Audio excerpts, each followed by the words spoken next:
Hello, my name's Ruth. Hey y'all, what's up? We're gonna look at this demiurge. Don't go into the lie. The demiurge's reincarnation trap. Gosnick warning about death.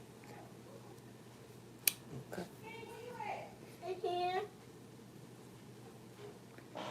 How y'all doing? It's girl. What's up, family? Here. Family, potential family. Hope I didn't like you. Aha moment. Um, confirmation. Just listening, participate, whatever the deal may be. So let's get started. Okay. What if everything you've been told about death isn't the full truth? What if, behind the comforting stories of the afterlife, lies a truth far more profound than anything you've been led to believe? What if death doesn't free you, but recycles you? Most people never dare to ask these questions. They follow the path laid out before them, believing they are walking into freedom, when in truth, they may be stepping into the oldest trap in the cosmos. The Gnostics whispered of it long ago. They claimed that the world itself was not the creation of a loving God, but of an impostor, an arrogant architect, a false ruler known as the demiurge.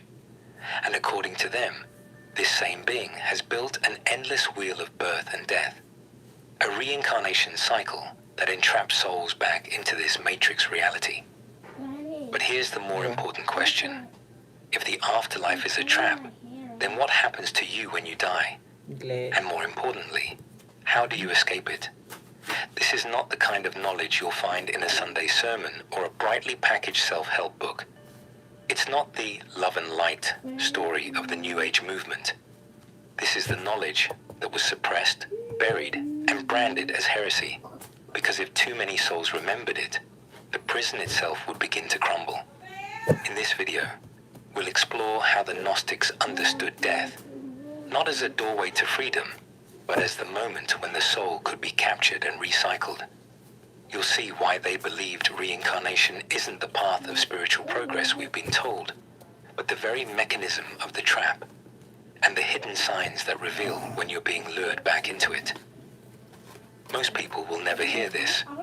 Most will keep walking toward the light, unaware of who built it or why. Perhaps the prison of the demiurge is not confined to this world at all, but stretches even beyond death itself. A hall of mirrors, tricking your soul into returning again and again, replaying life after life. What if death is not the end, not the beginning, but the greatest illusion of all? Because the truth you're about to hear won't just change how you see death. It may hand you the very keys to escape the prison that has bound humanity since the very beginning.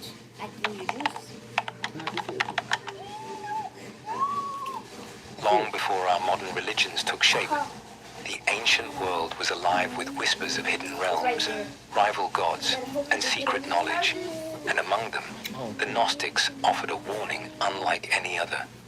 In the desert caves of Nag Hammadi in Egypt, hidden away until their discovery in 1945, Hey, lay Esteban, texts close the door that back. Close the shattered door the back. comfortable stories told by priests and emperors. These were the Gnostic writings, fragments of a spiritual tradition that dared to say, the world you see around you is not the true creation of the real God. The Gnostics spoke of a higher, infinite realm, the pleroma, where pure light and consciousness dwell. From this fullness emerged Sophia, the embodiment of divine wisdom. Yet in her yearning to create on her own, moved by curiosity, by desire, by a solitary act apart from the source, she brought forth a flawed being, the demiurge. The demiurge, ignorant of the greater realms above him, declared himself the only God. He shaped matter into a vast, glittering prison, populating it with archons, cosmic wardens who govern the planets, stars, and cycles of human life. Here lies the heart of the Gnostic warning. According to them, the soul is not meant to endlessly cycle through birth and death. True life belongs in the eternal realms of light, not in the shadows of this material world. Yet the Demiurge's system recycles souls, binding them to the wheel of reincarnation so they continue to fuel his dominion. This claim was radical for its time. In nearly every religion of the ancient world, whether the pagan cults of Rome or the rising Christian church, death was portrayed as a passage into divine reward or punishment. But the Gnostics dared to say something far more unsettling, that death itself could be the snare. Other traditions carried echoes of this. In the Tibetan Book of the Dead, known as the Bardo Thodol, the soul is warned of dazzling lights and illusions that appear after death, designed to lure it back into rebirth. Even the early Christian thinker Origen entertained the idea of pre-existence and cycles of embodiment, teachings later condemned as heresy. But why such eagerness to erase these teachings? Because fear of death is the strongest chain of all, and once a soul breaks it, it slips beyond control. A soul convinced it must return again and again to learn lessons is a soul unlikely to rebel. But a soul that remembers that it was never meant to be trapped, that it belongs to eternity, becomes dangerous. Dangerous not only to the rulers of this world, but to the Demiurge itself. The Gnostics saw themselves as exiles, wanderers in a counterfeit creation, carrying the spark of a forgotten origin. Their mission was not to perfect the cycle, but to break free from it. And their texts offered cryptic instructions for how the awakened could navigate death without falling for the luminous snares of the Demiurge. And here's the deeper question. If the reincarnation cycle is a prison, how is it maintained? How does the Demiurge ensure that nearly every soul keeps returning? And what signs reveal when you are being pulled back into his system? The answer may expose not only the hidden motives of ancient religion, but even the illusions woven into today's New Age movement.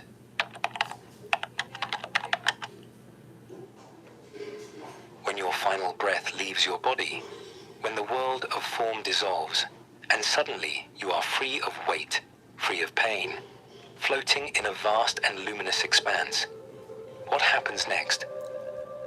According to countless near-death stories, the first thing you see is a light, radiant, irresistible. It draws you closer. Loved ones appear, smiling, calling your name. A warmth fills you, and for a moment, you are certain, this is heaven, this is home. But the Gnostics would interrupt this scene with a warning. Be careful, soul, for not all that shines is light. According to their vision, what many call the afterlife is often the opening gate of the cycle. The tunnel of light is a construction, a luminous snare woven by the archons to recycle you back into the cycle of death and rebirth. The comforting voices may not be your ancestors at all, but projections, illusions crafted to keep you from questioning where you truly are. The Gnostic texts never used the modern phrase, reincarnation trap, but they did warn that souls, if deceived, could be captured and cast back into new bodies. Why? Because the Demiurge's system feeds on return. Each time you incarnate, you forget who you are. Each lifetime erases the memory Are of you your supposed to divine get origin. to learn your lesson? And while you struggle with pain, desire, Class. fear, and distraction, the archons tighten their hold.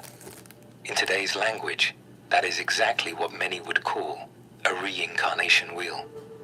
Think of it as a cosmic game of hypnosis. The moment you die, you awaken briefly, only to be lulled back into sleep. Just as a dream fades when you wake, the memory of your soul's freedom fades when you return to the body. The Gnostic texts often describe this in symbolic terms. The hypostasis of the archon speaks of rulers who bind humanity in forgetfulness. The Apocryphon of John describes how the Demiurge fashioned the soul's prison, surrounding it with layers of deception. The Pistis Sophia hints at the perilous journey of the soul through realms of judgment and false lights. And yet, ask yourself this: why does the light appear so irresistible? Why do souls return so willingly? Here lies the genius of the illusion. It appeals to your deepest longing. the longing to be safe, to be loved, to belong and be reunited with Source. What better bait than the faces of those you cherished in life? What stronger tether than the promise of reunion? But the Gnostics urged vigilance. They believed that beyond the false light lies a greater radiance, the true light of the pleroma, which cannot be faked. In their cosmology, that radiance belonged to the aeons, divine emanations of the Source, streams of living light flowing from the pleroma. To know the difference between the counterfeit glow and the true light of the aeons was, for the Gnostics, the very key to liberation. The difference is subtle but profound. The false light dazzles and demands, while the true light awakens and liberates. This is why they spoke of gnosis, direct knowledge, inner remembrance. Because without awareness, how would you know the difference? And so the question deepens. If the demiurge's snare lures the soul with comfort and illusion, then how does the cycle of reincarnation actually unfold? What forces pull you back into the prison of flesh? And what role do karma and judgment truly play? Unraveling these questions may reveal the very knowledge the Gnostics guarded as sacred and open before you, the hidden path to freedom.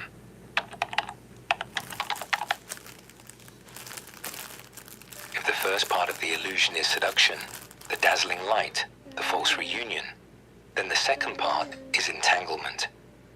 The Gnostics taught that after death, the soul does not simply drift freely. Instead, it encounters powers, the archons, who act as gatekeepers. These forces question, judge, and weigh the soul, not to guide it toward liberation, but to bind it more tightly to the cycle of matter. You've heard the phrase life review. Countless near-death experiences describe being shown their deeds, feeling their emotions replayed, and being told that they must learn more lessons. But here's the hidden question. Who is conducting this review?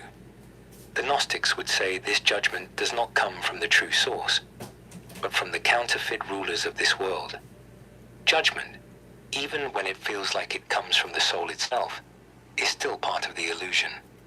By convincing the soul that it has failed, that it must return to correct its mistakes, the archons ensure the cycle of reincarnation never ends. Perhaps the real hell isn't fire and torment at all, but something else entirely. Perhaps the true hell is returning to earth again and again, reliving life without ever truly ascending. Think of it as a cosmic courtroom where the judge, jury, and prosecutor are all part of the same system.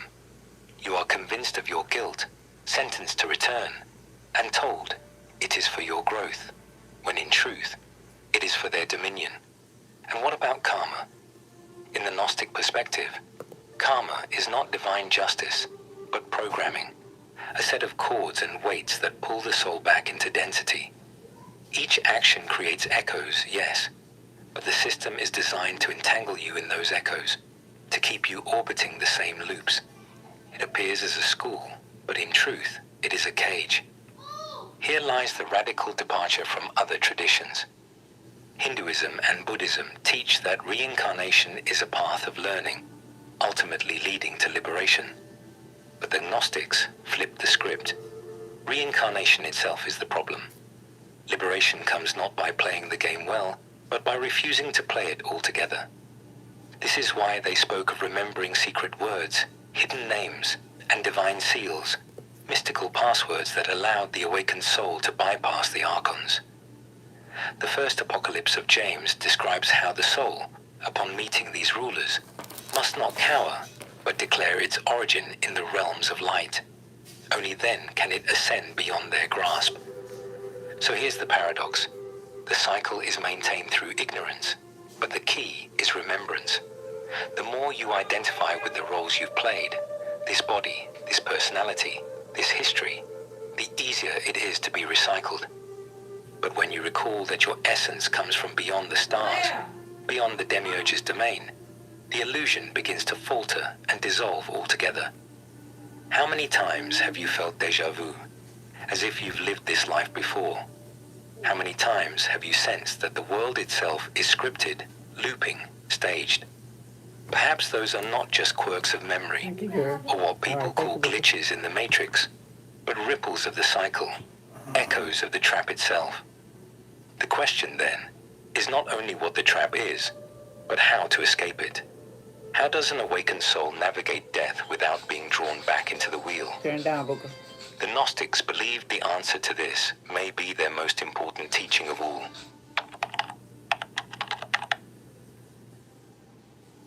So if the demiurge's trap is real, if death itself is the doorway to a recycling system, what can you actually do about it? The Gnostics never intended this knowledge to be abstract. It was a map, a guide for those who dared to awaken in a world of sleep. And the first step is not about waiting for death. It's about remembering now. Ask yourself, who am I beyond this body, beyond this story, beyond the roles I play? Each time you peel back a layer, the hold loosens. For the demiurge can only bind what identifies with form. It can only ensnare the self that vibrates at its frequency. The self that clings to labels, fears, and unfinished desires. This is why the Gnostics spoke of cultivating gnosis, direct inner knowing, meditation, prayer, deep contemplation, even moments of silent awareness, watching your own thoughts. These were not empty rituals. They were training grounds, rehearsals for the soul. When you learn to hold presence in the now, you are less likely to be deceived by the dazzling illusions later. Here's a practice. The next time you close your eyes, imagine the tunnel of light before you. Feel its pull. Hear the voices calling. Then ask, is this true light or a projection? Practice discerning. Feel the difference between something that dazzles and something that awakens, between something that demands and something that liberates. This inner rehearsal plants seeds of remembrance that may bloom when the moment comes. The Gnostics also whispered about passwords and seals, symbols of inner authority. You may not need literal secret words, but you do need recognition. Recognition that you are a child of the infinite source, not a subject of the demiurge. Recognition that you belong to the pleroma, not the prison. That recognition, held firmly, is itself a key. So live as if you are already beyond the trap. Detached from cycles of fear, from endless seeking of external validation. Practice this by releasing earthly attachments, by letting illusions dissolve, by remembering that your essence cannot be harmed. When you begin to live this way, life itself changes. You stop fearing death because you recognize it as just another mask. You stop clinging to reincarnation as a path of growth, and begin tasting freedom even here. The Gnostic path is not about escaping the world through despair, but about seeing through the world with clarity. Every moment of awareness is a crack in the cage. Every act of remembrance is a step beyond the wheel. So hold this question close. Would I recognize the false light? Would I walk into it? Or would I look beyond it? Don't answer it once and forget it. Carry it with you. Let it shape how you live, how you see, how you choose. Because the training ground for liberation is not tomorrow. It is the present moment, even as you watch this video. And if you've made it this far and would like to go deeper into these mysteries, I've created a free ebook called Escaping the Illusion: A Gnostic Guide to Mastering Reality. Inside, you'll discover practical insights and hidden teachings to help you sharpen your awareness and step outside the illusions of this world. You can download your copy for free. The link is in the description. Maybe if you log into Jenna Roblox account, I think it's For centuries, 0. we've been told that death leads Two, either to I heaven think or it's hell. 0, But the 9, Gnostics revealed a more liberating truth. Both are illusions, designed to lure the soul back into the cycle. 0. We've traced their ancient teachings, from the secret texts hidden in desert caves I'm gonna try. to the whispered warnings of I'm gonna try mystics when I get who there. refuse to bow to the rulers of this world. We've explored the illusion itself, the false light, the cosmic judgment, the endless wheel of karma, and we've uncovered how awareness, remembrance, and inner gnosis become the keys to freedom. But as the Gnostics remind us, no one can walk this path for you. No priest, no guru, no system of belief will break the cycle. The only thing that can pierce the veil is your own awakened recognition. The question is not what happens after death. It is who will you be when it arrives? Will you follow the comforting voices without question? Or will you pause and remember?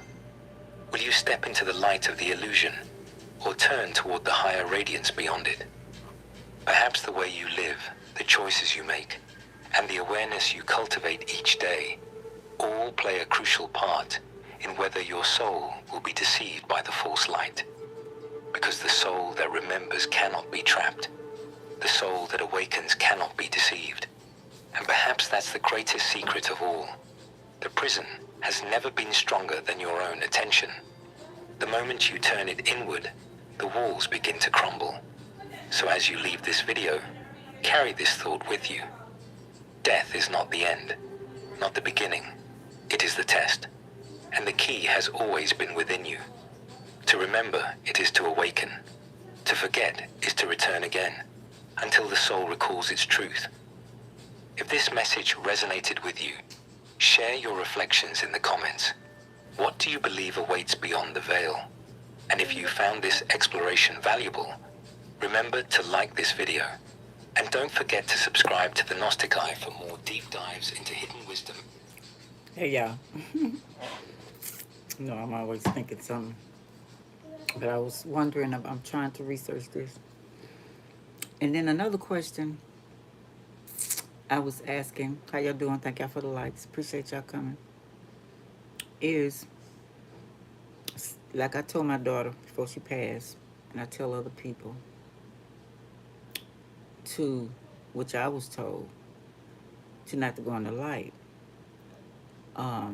But he explained it much better of looking beyond the light. So the trickery of it all. And I was telling y'all about the India, and there's a lot of traps also. But I was trying to figure out the ones that still here, like the ghosts, the spirits. I was watching a movie, a series, is on Netflix. It's called The Ghost Detectives or something like that. It's two guys. Me and my daughter used to watch that. Well, I hit the two. And what they did was people who passed away will come to them to solve their mystery, to solve why they died or whatever the deal may be. But it was also a corporation, I guess it's the demigods, was hunting them down to make them go away. I guess to be recycled. And they kept getting away. Um, so I'm just thinking about that now, since he's saying that, because I hadn't watched this video. I'm watching it with y'all. So I'm thinking about that little series. So even if you're in the spirit and you don't go into the light, because nobody knows that we didn't know till he said it. At least some people may know that you think beyond the light, and he's already saying practice it now, of seeing beyond that light. Because when I first seen this, I wish I could find it off track, but it was a Star Trek series, and this lady, she was they was on a mission, and I forgot one of the lady Star Trek people. She was dying, and so the Archons came to her in her father's image and told her, greeted her and everything with love and stuff. And he kept telling her, come on, let's go into the light. Let's go into the light. Let's go into the light. So she felt kind of funny. And the things that he was telling her, her father was never a forceful type person. And he, kind of let her have her free will to make up her mind. But this thing that was in her father's image was trying to force her to go into the light. So then the gig was up. So he told her, oh, and, really stressing that she need to go in the light and all that. But her friends in which her body was telling her to come on, wake up, you're going to be all right, don't die, trying to kill her body. So she started hearing her friends, and he was saying, ignore them, don't listen to them. Let's go into the light. So she was like, wait a minute, my father wouldn't do that. He wouldn't rush me to do anything. So who are you? And that's when he came into himself and said he was the Archon. And she needs to go in the light because it's better. You know, you're gonna go into heaven and all that. She said, I don't think that that's better. You know, she just started having this feeling. She was in the spirit, you know, her body was with the other ones. And she was like, I think something's wrong with it because you forcing me to go in now. So she eventually, you know, he told her, he said, one day you will, you know, like threatening her. And she said, you know, I won't. So she came back into her body. That's when I first started seeing it. And I was like, damn, you know. Then I started hearing different people, the readers, or a reader in particular, the archons visit him, he say, mess with him, mess with his life, different stuff like that. And I was like, what the fuck? You know, I didn't know what the archons was, and I didn't know nothing about that. I seen the name, but didn't really pay attention. And that's when everything started, you know, I started researching more and more about it, and you know, came to the conclusion that he's talking about. Then today, because I had just wrote on one of my cards about that same subject he talking about, and then it popped up on my feed, and I said, "Oh, I got to share this." So yeah, I was thinking about that. But anyway, now they talk about that, and you know, I've been talking about the ice walls, right? Beyond the ice walls, everybody been finding out about that. It's evident, it's been talked about, but it just came on our arsenal, you know, on the outside with the ones like me who didn't know anything about it. So I want to play this video too, because I'm like, okay, they talk about that foundational Black American. What's that? Killamon, how you doing? Monger. They talk about that, and then um, the one I was talking about with the ice walls. Hold on, let me find it. Beyond the ice walls,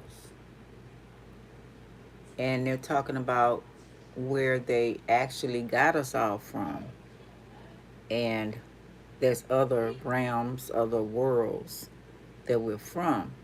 And they say that they tried to come and get us um, and take us home, but the government, and they have it, it's like Antarctica, and the government has different things or beings or the army or whoever protecting that area so you can't get out and go back to the other ones. Because when you see this picture, he's going to explain. He wrote a book, William somebody, you'll see his name. And they live over 800, 900 years old and still look good and live nicely. But it is some, the Archons reside on that side, different other ones, the giants that help us, the ones that go against us, that helped us get out of here before, different realms, you'll see, worlds they call them. And, well, anyway, let's see the picture. Beyond, uh-oh. A lot of questions, you know what I'm saying? Um, to what's really going on. That's what I'm trying to say.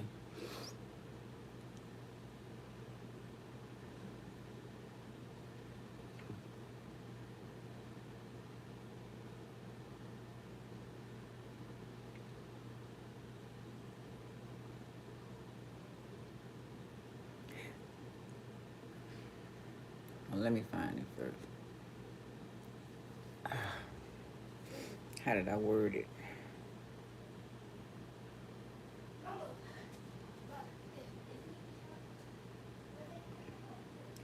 Antarctica.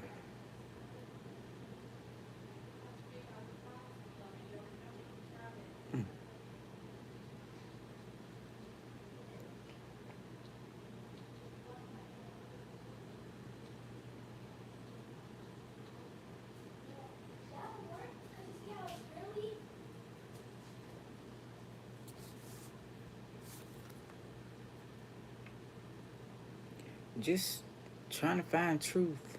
You know what I'm saying?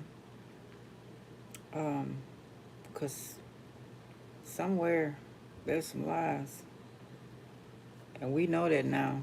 Oh, here it is. It says worlds beyond the ice walls in Antarctica. You would not believe what's behind the ice walls. We didn't even know it was no ice walls. We thought it was just ice walls, right? At least the ones who don't know. But now we find so much good for the internet. They try to make it a bad thing, but it's a good thing. You know, good and bad and everything.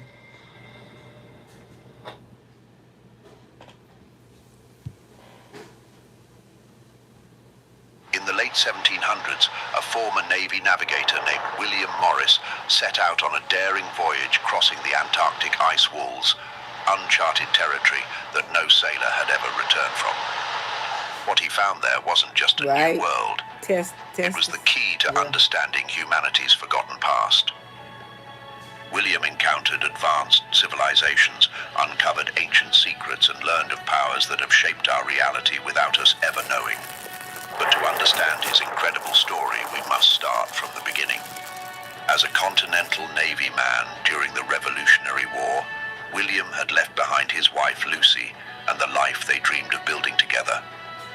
War, as always, tore through those dreams, replacing them with the pain of separation. One night after Saratoga's surrender, his ship was bound for Charleston under a full moon, the Atlantic stretching in ghostly silence. I agree with you, Tess. To calm the anxiety of war, the crew swapped stories over whiskey. Soon talk drifted to Captain James Cook and his fixation with crossing the Antarctic Circle. The source of Cook's obsession was a mystery, and while William didn't give it much thought at first, he couldn't help but listen when his own Captain Butler spoke up. Butler's voice was calm but resolute. "There may be a passage somewhere in the polar circle," he said, "a gateway to lands beyond." His tone held no hint of jest. The cabin fell silent, every man waiting for the punchline that never came. Butler claimed he had high-level sources confirming that expeditions were being funded to break through the harsh southern climate to reach what lay beyond the ice. He himself had seen a map that marked coordinates for such a passage. The idea felt impossible, yet it left William haunted as he drifted into an uneasy sleep. Years later, with the war over, many Navy ships were dismantled or sold. William, now comfortably situated, decided to purchase one of them, a decision that drew plenty of laughter from his friends. But the memory of Butler's story lingered, sparking an unshakable urge to explore. Lucy was hesitant, but William was determined. By November, he had a crew ready, though most had turned down the offer with understandable reluctance. Only two of his friends from that fateful night were eager to join him. Convincing Butler himself was a different story. For weeks, William wrestled with how to approach him, knowing that Butler's experience and those coordinates were crucial. When he finally asked, Butler showed interest but declined. Then, on October 11th, Butler appeared at William's door, unannounced and holding maps William had never seen. With him was a man named Fint, and they both looked as if they had come from another world. "I'll join you," Butler said, "but understand this could be a one-way trip." William nodded. He realized then that this journey was no longer a distant fantasy. It was a professional mission, one that demanded everything he had. The adventure was about to begin. After setting November 14th as their departure date, William and his crew worked tirelessly, filled with a mix of anticipation and unease. Every detail was meticulously planned, and Butler's mysterious partner, Fint, had joined the team. But as the days crept closer, an ominous tension grew. They spoke of adventures, but no one knew that the journey would surpass any fiction they had imagined. 2 days before departure, William heard a sharp knock at his door. Fint stood there, accompanied by a stranger dressed in black, his expression severe, his voice edged with a strange accent. "This is urgent," he said. William hesitated, then allowed them inside. Fint opened a worn briefcase and pulled out an old manuscript, its pages brittle and lined with foreign script. In a low, solemn tone, he read aloud, "By demand, I subscribe in major importance, here by desire of our lords, that the doors of knowledge be closed to those who refused our path." William felt a chill settle over him. "This sounds like some sort of initiation rite," he muttered half to himself. "Exactly," Fint replied. "Those who do not pass the initiation are outcasts. We are outcasts." Frustrated, William demanded, "What does this mean? What does it have to do with our trip?" Fint's expression darkened. "The manuscript belongs to the custodians, the sun gods, as they call themselves. They know about our journey thanks to Butler, and they aren't pleased. This decree states that no one is to leave these lands without their permission." The air in the room grew thick. William, already prepared for... Wide and powerful Hurricane Katrina rips across the Gulf Coast, Excuse me. for the natural dangers of the journey, now found himself confronting an invisible, powerful enemy. "Who are these custodians?" he pressed. Before Fint could answer, the stranger spoke. "They are not happy about your voyage," he said cryptically. "That's all you need to know." Fint urged him to cancel the trip, warning, "It's not worth risking your life." William, angered Hey, by their Yellow Rose, cryptic how you threats, doing? ordered them to leave immediately. Yet Nice as to they see left, you. a deep unease lingered. So I'm still When about them William ice tried to reach walls. Butler to make sense of the strange encounter, he received only silence. As his team gathered to discuss the unsettling developments, they realized that Butler had been missing for days. The situation grew dire. Without Butler, their plan seemed doomed. Walter, a fellow sailor, mentioned he'd heard vague stories about the custodians, but could offer nothing more. Reluctantly, sorry. they postponed the trip, their plans unraveling as Butler's absence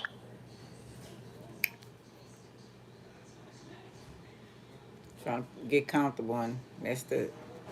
stretched into weeks. November 14th arrived with no hope left. Then that morning there was a knock on William's door. To his astonishment, Butler stood there, his arms full of supplies, his expression untroubled. "It's time to leave, comrade," he said, as if nothing had happened. Stunned, William bombarded him with questions, recounting the strange visit from Fint and his warnings. Butler's expression grew cold. "It was necessary," he replied. "I had to disappear to secure this." He unfurled a large map, covering the table in William's living room. William's breath caught. On the map lay vast, uncharted lands beyond anything he'd ever known. "Do you know the custodians?" William asked. Butler nodded grimly. "The story we know isn't the whole truth," he said. "They're the ancient ones, builders of the pyramids, the so-called Yes, custodians. Mama. They have no Yes, Mom. desire to let us cross the South Pole." He explained that Fint had betrayed them, alerting the custodians of their journey. "If we don't leave today, we may never have the chance," Butler warned. With a surge of urgency, William gathered the crew. Once assembled, they departed from Charleston, heading southward into the unknown, each man silently aware that their lives, and the truth they sought, would never be the same. The plan was straightforward: reach the cold Antarctic waters in 140 days, stopping to restock along the way. But the mood on board was tense. Butler's mysterious disappearance before departure, and his talk of another race, left an unsettling question. What force had they challenged by embarking on this journey? Days passed smoothly, with the crew buoyed by good weather and plenty of supplies. They crossed the equator, the tropical heat almost stifling their focus on the icy lands ahead. At Butler's urging, they gathered additional provisions, knowing the journey might stretch longer than anticipated. The air grew heavier as they drew nearer to the unknown south. One clear night, with only the sound of waves for company, William stood on deck, thoughts drifting to the mysteries ahead. and the familiar world left behind. Was it worth facing whatever unknown power lay ahead? Butler approached, interrupting his thoughts. Getting cold, comrade. Butler's tone was cryptic. You can't imagine what awaits you. You've been there, William pressed.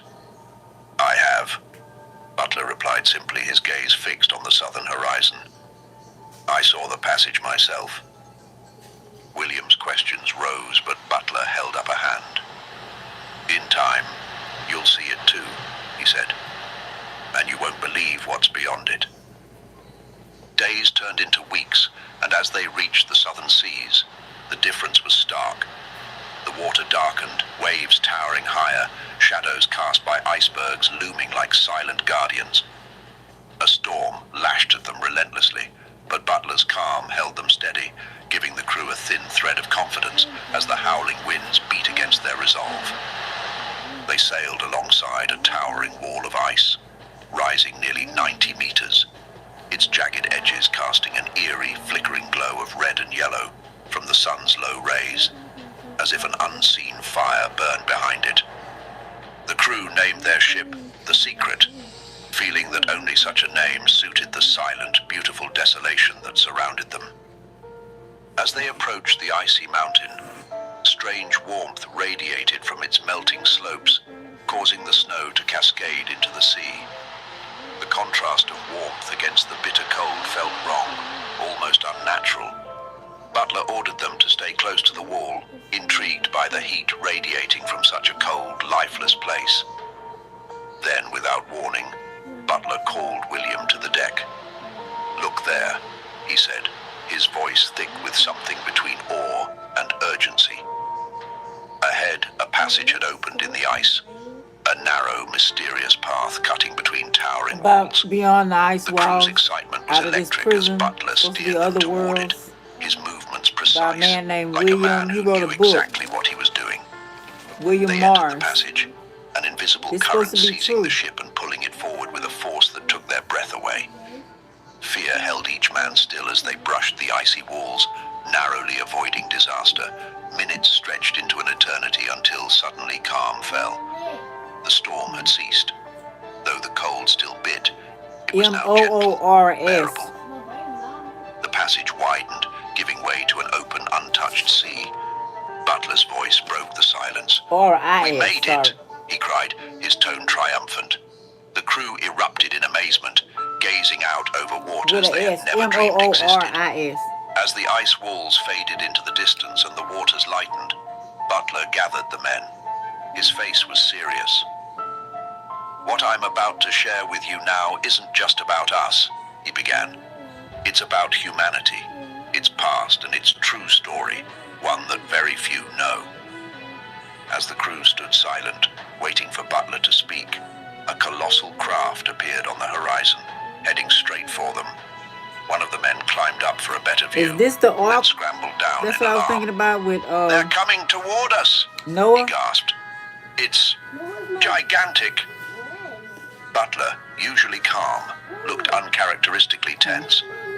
"Hold steady," he ordered, Noah's though a in the hint of Bible, nerves crept the into ark. his You know voice. somebody named The Noah? craft drew closer, its dark, Oh, reddish they named surface him after a glinting person in the ominously Bible. under the cold light. William's heart raced. He had thought they were alone in these waters, but it seemed they were not.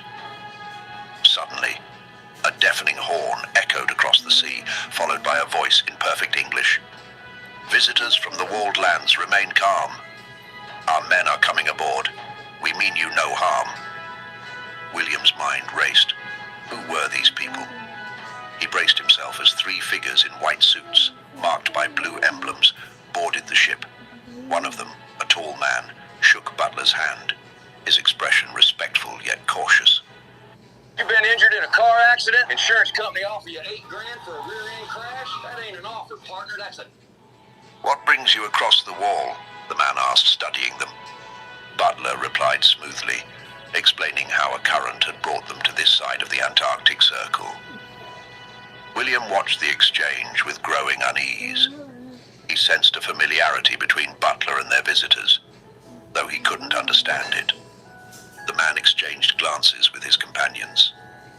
"It's been a long time since anyone crossed the walls," he said, almost to himself. He handed Butler a map. "Follow this to reach safe lands." William spoke up, unable to hold back.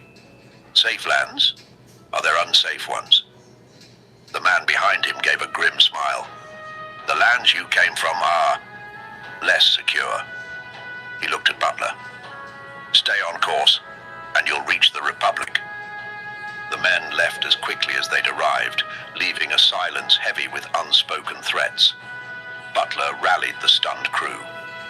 "We need to follow their instructions," he urged. "We've crossed into dangerous waters. There are forces who would rather we didn't know what lies beyond the ice." They sailed on for days, tension thick in the air. Butler remained tight-lipped, dodging questions, though his tone grew grave as he reminded them of the powerful interests that opposed their journey. "Stay alert," he warned. "We're in a war zone, whether we see the enemy or not." After weeks of rough seas, the cold began to ease, replaced by a milder climate. Birds appeared, vegetation floated on the water, and a sense of discovery replaced their fear. On a dark night, lights appeared on the horizon, a sprawling city, illuminated and surreal.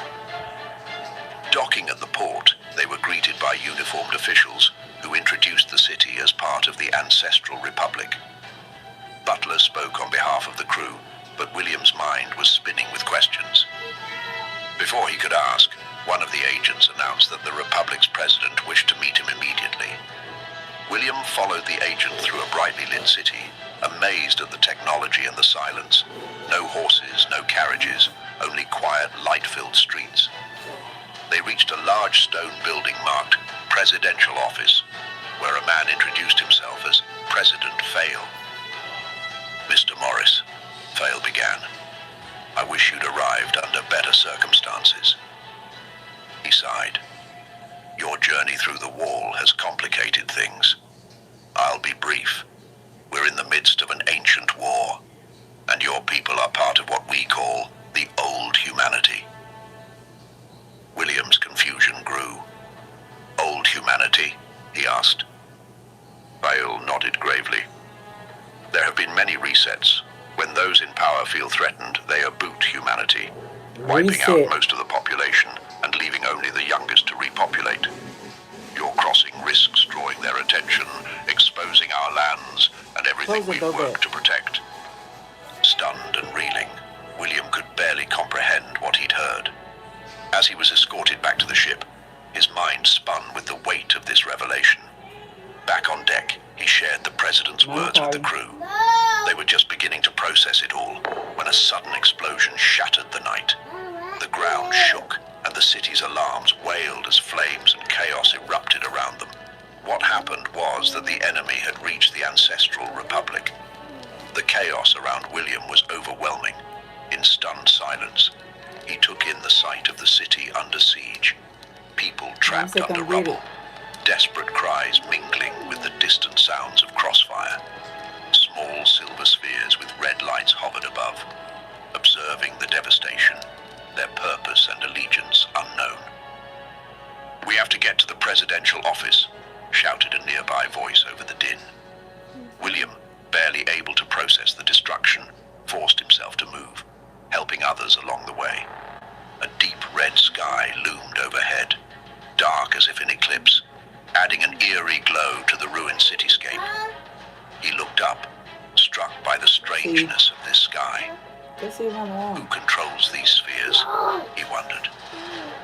Once inside the presidential office, he realized he'd lost his team amid the chaos. His training in the Continental Navy kicked in, and he felt compelled to help defend the city.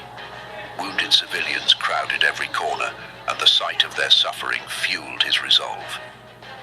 Just then, he saw Butler and President Fail across the crowded hall. Relief washed over him, and he approached, saluting them. Fail's face was tense, his voice strained as he issued commands into a small communicator. "We need support from the Anakim," a voice on the other end repeated. This was a planned attack. Butler's gaze was steady as he turned to William. "They're calling the giant warriors of the South," he said. William's mind reeled, but Fael added with reverence, "They're not only warriors. They're the ones who brought us here before the last reset." Fael abruptly excused himself, leaving William with Butler.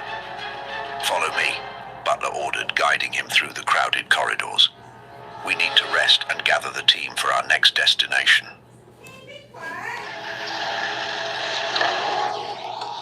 See what I'm saying? A lot of questions. It's really going on. A question burned in William's mind. "Where are we going?" he asked. Butler's expression softened. "It's time you knew the truth," he said. "I belong to these lands, William. I carry the blood of the ancients. What you've seen here today, it's a continuation of a war that began long before us. We're going to the lands of the Anakim, the ones who helped cross the ice walls long ago." Without another word, Butler slipped away into the sea of agents. William, left in shock, lay down on the nearest cot, though sleep was impossible. The images of destruction haunted him, and a new understanding took hold. He had left behind a world shrouded in darkness, and now he was part of a fight for a humanity that had survived the unknown, a humanity whose story had never been told. After a fitful sleep filled with distant explosions and dark thoughts, William was jolted awake by Butler's voice. "Up, William, it's time to move." The captain's tone was firm, almost urgent. Groggy, William barely had time to grasp the gravity of their situation. An enemy was attacking, though he still barely understood who or why. The team regrouped, relieved to see each other alive. They moved quickly through the eerily empty corridors toward the city's evacuation point. One of the men whispered to William, "We saw massive trains and ships overhead, taking people away at incredible speeds." Butler urged them on. "We're boarding one of those ships in 12 minutes. Questions can wait until we reach safe lands." Dodging debris in the deserted streets, William glanced up at the sky. The small spheres were gone, replaced by massive blue triangles streaking across the heavens, darting like swift, silent birds. He couldn't look away, but Butler tugged him back. "Focus, William. Those iron blues are on our side. They're driving the enemy back." When they reached the launch site, agents directed them onto a silver platform that whisked them to a towering vessel. The view was surreal, flames and smoke on one side, a sprawling advanced city gleaming on the other. Butler glanced at the sky, murmuring, "Like a scene from the portraits of Nuremberg." They entered a large blue ship, its interior spacious and sleek. William took a seat beside Butler, who urged them to relax. As the vessel surged forward, one crew member fainted, revived moments later. William gripped his seat, the powerful, silent motion unsettling him, while Butler reassured him with a steady gaze. They traveled through tunnels that plunged them into darkness before emerging over lush fields and endless orchards surrounding the distant city of Renata. The land was beautiful, vibrant with life. Gazing out, William thought he glimpsed a glimpse of Eden, a stark contrast to the chaos behind them. Butler broke the silence, his tone grim. "They poison the air there, William. The custodian's goal is to shorten lifespans, ensuring generations die young and unquestioning." William stared at him, stunned. "You mean they're controlling us by weakening us?" Butler nodded. "Here, people live 3 times longer, but even here, the custodians have tried to infiltrate, attempting to shorten our lives to gain control. This is why we fight." The ship arrived at the capital called the Ark, or El Arca, with no delay. Stepping onto the platform, William felt overwhelmed by the sight. Towering structures of glass and steel, glowing softly under the most breathtaking sunset he'd ever seen. Flying transports glided silently overhead, and the air itself was calm. This city was a vision of what humanity could be, free of the custodian's shadow. Its sleek towers and busy streets were filled with people, all moving in effortless harmony. Butler led the team through the city, his pace brisk, never looking back. They struggled to keep up, entranced by the floating vehicles and glass spheres in the sky, each carrying passengers who drifted above with ease. Despite the distant war, the city's energy was calm, as if untouched by the chaos beyond its borders. William's mind was racing with questions. Who were the Anakim? And the strange language spoken here, was it ancient, a remnant of another humanity? They reached a massive harbor, and Butler motioned them to wait as he spoke with the officers. The team exchanged uneasy glances, whispering about the strange new world they had stumbled into, and wondering if the custodian's wrath followed them here. After a moment, Butler returned. "We're taking that vessel," he said, pointing to a sleek ship docked nearby. "It's similar to the one that found us beyond the ice. First, we'll stop at my home island, then on to the Anakim lands." On board, William marveled at the advanced technology. The ship glided silently, and the water below was unusually calm. The skies, however, seemed different from home. The sun's light was sharper, and another bluish-black sphere hung in the sky, static yet distinct. They sailed at an extraordinary speed, arriving swiftly at Butler's Island. There, on the simple but beautiful shore, a young girl ran into Butler's arms, and a woman stood nearby, her smile soft and welcoming. "Welcome to my home, comrades," Butler said, introducing his family. They settled into nearby houses and for 2 nights enjoyed a rare calm, though William's mind remained restless. If you're looking to spruce up the outside of your house, these are the coolest and easiest lights you can buy and require no tools to install. Each box... One evening, as they watched the sunset, William finally asked the question gnawing at him. Butler's gaze remained distant. "They've conditioned your minds, William," he said. "The custodians have created a world of constant mental noise, making humans dependent on fleeting thoughts and perceptions. They've cut you off from true human essence, distracting you with endless conflict and fear." William listened, struggling to process it. "Our history is hidden," Butler continued. "If people knew the truth, they wouldn't live bound by invisible chains, kept ignorant by those who wish to control them." William fell silent, absorbing the weight of Butler's words, his heart heavy with realization. That night the sky felt vast and endless, holding secrets he was only beginning to uncover. The next morning, under the strange sun, they set sail for the lands of the Anakim, ready to confront whatever lay ahead. The journey to the shifting islands of Thoth was marked by an unusual, unending twilight, with only a faint transition from day to night. A pale, full moon hung in the sky, casting a glow that barely faded as they sailed on. Iron blue ships occasionally streaked across the sky, silent watchers on their path. Arriving at the port of Thoth, William noted its military air. Larger ships bristling with strange weaponry lined the docks. As they disembarked, a tall man with a long red beard and a striking woman with golden hair greeted them. While not towering, they were still imposing, standing over 2 meters tall. The woman, who introduced herself as Shiki, spoke their language, though with a curious ancient inflection. The group followed Shiki into the heart of the village, filled with towering domes and statues of giants, all overlooking lush landscapes and shimmering waters. William's mind raced. Only weeks ago, such sights would have left him speechless. Yet here he stood among the giants, the mythical beings of Thoth. Butler shared stories of their hosts. The giants of Thoth carry the ancestral blood of humans and giants alike. They once united with our ancestors to resist the custodians, forming what history knows as the Great Tartary. It was a powerful alliance, one that changed the course of our lands. Shiki returned, carrying an enormous book, which she handed to William. He opened it to find maps and diagrams of lands beyond anything he'd imagined. "This will help you understand the history," she said gently, watching his reaction. His hands shook as he turned the pages, glimpsing the known lands alongside vast territories marked with unfamiliar names and mysteries yet unexplored. "How many lands are there?" he asked in awe.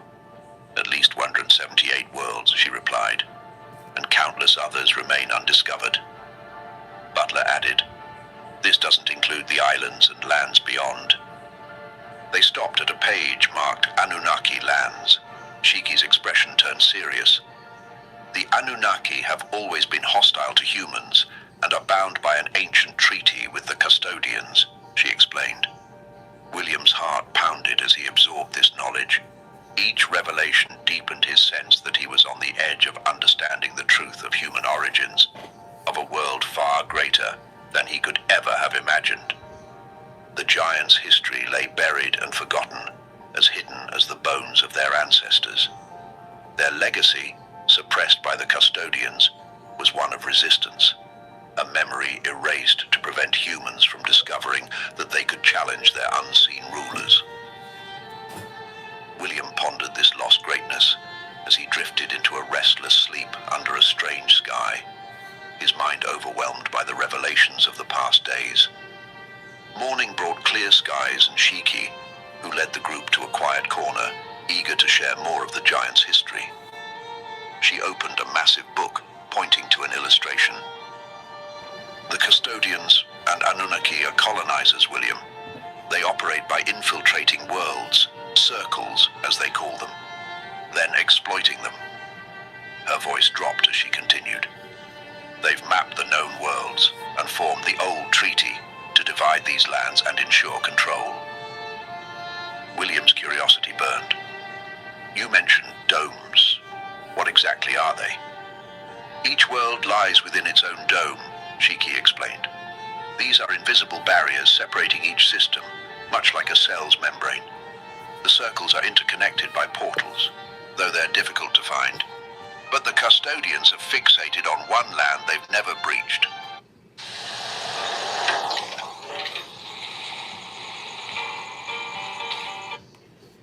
The Celestial Lands. "Why can't they enter it?" William asked, his voice barely a whisper. Shiki hesitated. "Their technology fails there. Every custodian and Anunnaki who entered was destroyed. Eventually, they discovered that the Celestial Lands aren't inhabited by physical beings, but by an energy, a force they call the Source." She paused, her gaze distant. "They believe this source is conscious, perceiving the custodian's threat and responding to protect its environment." William's heart raced. "And this source, what does it mean for us?" Shiki continued. "It's said the source created the 5 masters, who shaped humanity in lands like Asgard, Lemuria, and Atlantis, places deeply connected to the world beyond. This is why the custodians seek to control humans. If people knew their true origins, they'd find a strength the custodians couldn't contain." The history Shiki revealed left William in silent awe. The giants had watched humanity's plight, seeing how the custodians had hidden the truth of the source, the vital energy within each human, and manipulated entire civilizations to keep that knowledge buried. Shiki continued, her voice steady. "The custodians and the Anunnaki have long known of this source, and for centuries they tried to unlock it. When they discovered Asgard's mountains rich with gold, they invaded, hoping to exploit the people and resources, but they found something unexpected. No matter how they tried, they couldn't control the energy that returned to the Celestial Lands upon human death. Frustrated, they sought other ways, sacrificing countless lives in blood rituals, plagues, and wars. Yet their grip on this energy remained elusive." William listened, his thoughts swirling with each revelation. "So they used resets to weaken us, hoping to control humanity with disease, shortened lives, and lies." Shiki nodded. "Yes, each reset rewrote history until people forgot their own potential. To them, humanity is a tool, a means to mine resources and construct monuments to their dominance." She explained how the custodians Castodians and Anunnaki grew divided, each vying for control of the known lands and its vast gold. Giants and human allies seized this moment, launching resistance forces from the free islands and the edges of the ice walls, forming what came to be known as Great Tartary. In that era, giants mingled with humans, forming armies and developing technology based on free energy, Shiki said. Pyramids and symbols of custodian rule were toppled as Tartary thrived, a force the custodians couldn't control. When the custodians returned from war, they found their former colony in chaos. A rebellion had sparked, with giants and humans fighting together against years of oppression. Over the years, giant humans had developed advanced defense technology, some derived from stolen custodian knowledge, transforming into a force the custodians never anticipated. They considered another reset to restore control, but their pyramids, once symbols of power, lay in ruins. Reluctantly, the custodians sought an alliance with the Anunnaki, trading gold and secrets to regain dominance. In their absence, however, they left the Greys, a race from Zeta Reticuli, as overseers. But the Greys, disgruntled and dismissive, underestimated humanity's resolve and the powerful alliance it had formed with the giants. The uprising spread across the known lands, with humanity and giants clashing against custodian forces in battles that scorched the earth. Even with ships in the air and powerful weaponry, the rebellion was crushed as custodians manipulated the environment itself, stirring storms and disasters in their favor. Seeing defeat as inevitable, the giants retreated, slipping north and south through passages beyond the walls. Some humans followed, escaping to lands outside the custodians' reach, a region known as the Ancestral Republic. You got in a car accident, but did you ever figure out what your case could be worth? Some people are walking away with 50,000. Shiki's words echoed in William's mind. Those who fled the custodial grip began again. They connected with the source, rediscovering humanity's true past and purpose, vowing to free those left behind. Butler confirmed that the giants would not join their cause again. The last battle had cost them dearly, and they feared annihilation if they defied the custodians once more. As they prepared to leave, Butler warned William of the risk. Imagine returning to the known lands with this knowledge. They'd label you insane or worse. The custodians had perfected control, using the Greys to monitor minds, turning questioners into outcasts or prisoners. They departed, the weight of humanity's lost history with them. The night passed in strange silence, the air heavy with the weight of what William had learned from Shiki's book. The revelations, this idea that every human held a piece of the source, tied him to the countless souls lost in past resets, a lineage of lives erased and manipulated by the custodians. Morning brought a soft rain as their ship neared land, a gentle reminder of life as they glimpsed the sprawling city of El Arca on the horizon. The city's lights, glittering beneath a soft grey sky, promised a life beyond control, a place of peace and simplicity, untouched by custodian rule. Here, it seemed, humanity could live freely, without fear, pain, or the scars of exploitation. Yet William's heart sank with the bitter knowledge that those he'd left behind could never know this world. The captain encouraged them to explore, mentioning that currency held no value here. The Republic operated on a system beyond gold or wealth. As the others ventured into the city, William wandered alone, lost in thought under the pouring rain. He felt hollow, wondering how he could carry the weight of what he'd learned back to those still trapped within the custodian's grasp. Time drifted by, and the streets filled with the soft hum of voices and the music that spilled gently from the walls. People glanced at him with curious expressions, his foreign clothes a stark contrast to their sleek attire. One man tried to speak to him, but William, understanding nothing, could only murmur, "Vile," and follow the man's silent gesture toward a nearby building. By the time he returned to the port, he felt overwhelmed by both the wonders of this world and the pain of leaving others behind in ignorance. Butler arrived in a sleek vehicle, gesturing for him to get in, his face a rare glimmer of optimism. "We haven't secured direct help from the Anakim," Butler explained. "They fear risking their race again, but I think they'll aid us in time. Our recent battle has shown the custodians that the Republic's technology is very much alive. They came expecting easy victory, but we've made them retreat with a fear they won't forget." William nodded, a flicker of hope rising as Butler spoke. There was still a chance, but any step forward would require careful planning. With the Republic's advances and allies, perhaps there could be hope for those left behind.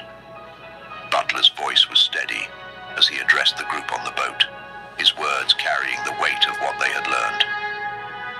"This is our chance to change history," he announced, holding up a toast to their journey. Around him, faces brightened with the rare hope of an impending purpose, though William's heart remained heavy.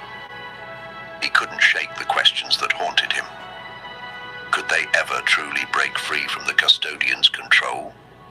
And if so, how many years within the ice walls would pass before any of it mattered? Sensing William's unease, Butler clapped him on the shoulder. "We'll do more for them from here," he said quietly, "than we could by going back to become easy prey for the custodians." The captain had been gathering resources, books on the language and workings of the Republic, knowing they would need every advantage to face what lay ahead. As days turned to years, William found himself immersed in this strange, timeless place, where the passage of time itself seemed slower, almost surreal. As his understanding of the Republic deepened, so did his influence. Eventually, he was appointed commander-in-chief of their naval force. Now he worked with others to devise ways of striking at the custodians, carefully, without risking the lives of innocents. Yet their strategies often hit dead ends. The custodians' bases in the known lands moved constantly, concealed by portals and hidden within fortified zones. Worse, the humans within the walls, conditioned for loyalty, would defend these barriers with their lives, unaware that they guarded the prison of their own kind. Meanwhile, William witnessed the Republic's harmonious society, free from material greed and devoid of crime. Leaders here did not rule for power, but served out of a genuine love for their people. If you're in Texas and need a new AC, listen to this. Instead of paying thousands up front, we can install a brand new system for zero money down. Right now, this month, we have an offer going on where you can get a brand... The Republic's citizens valued simplicity, introspection, and spiritual growth. William began to understand the heart of the Republic lay in the concept they called death of the ego, a freedom from the identity traps that so often enslaved the mind. In stark contrast, he knew the known lands were structured to suppress this growth. The custodians had perfected systems to keep humans distracted and disconnected from their true potential. Paper money, national boundaries, even science itself, all twisted into tools to sever humans from their deeper selves, to keep them locked in a reality defined by materialism, consumption, and obedience. Butler voiced what William had come to understand. The true battle would always lie within each human soul, the struggle between love and the empty promises of power. A great dictatorship, born from greed and a lost sense of humanity, seemed inevitable if people could not find a way to value more than just survival. Butler and Fail arrived at dawn, their expressions tense yet resolute. They had crafted a new plan, one that held hope without risking the countless lives of those within and beyond the ice walls. The custodians had invested heavily in technology and weaponry, making them formidable. But their greatest vulnerability, Butler insisted, lay in their complete lack of spiritual understanding. "Intelligent, yes," he said, "but they fear what they can't control. We know they're still rattled by the existence of the ancestral humans and the Anakim, and though they have the firepower, they haven't attacked us in years. Why? Their meetings stretched for hours, strategizing ways to infiltrate the known lands undetected. They'd learned of a custodial alert system set to detect ancestral presences, creating localized tremors anytime one neared the dome's passages. This seismic watch was precisely why the Republic had refrained from sending more operatives, relying instead on long-term agents embedded within the custodian system. Butler detailed the plan. We'll attempt to enter via a narrow, overlooked entry, the Summer Portal. It's believed to bypass their sensors. From there, agents can spread information subtly, mention the Republic, hint at other lands, enough to plant doubt but not trigger alarm. He spoke of the whispers of freedom, a suggestion of hidden truths that might reach those ready to question. But it had to be done delicately. Many, he knew, would dismiss these ideas outright, too deep in the custodian's conditioning. Ironically, this dismissal gave them time to build momentum quietly. They discussed other methods, teaching spiritual techniques that could help humans break through their mental conditioning, methods the ancestors had once used to guide people beyond their controlled reality. Butler was insistent. Only when enough minds awaken will these walls of ice become visible for what they are. Even so, they acknowledged the danger. Attempts to cross the ice walls could invite swift suppression, likely through fear tactics, or worse, military intervention. One morning, Butler and Fale stepped into the office with a determined air.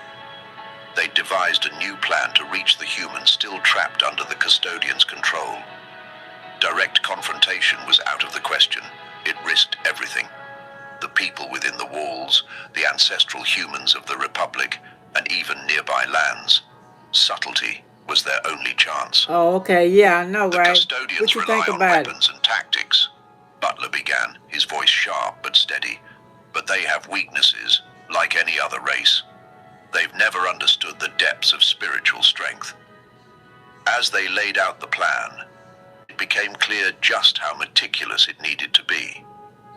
The custodians had a sophisticated surveillance network near the dome entrances. What you think about it, Yellow Rose? What's your opinion? You still on here?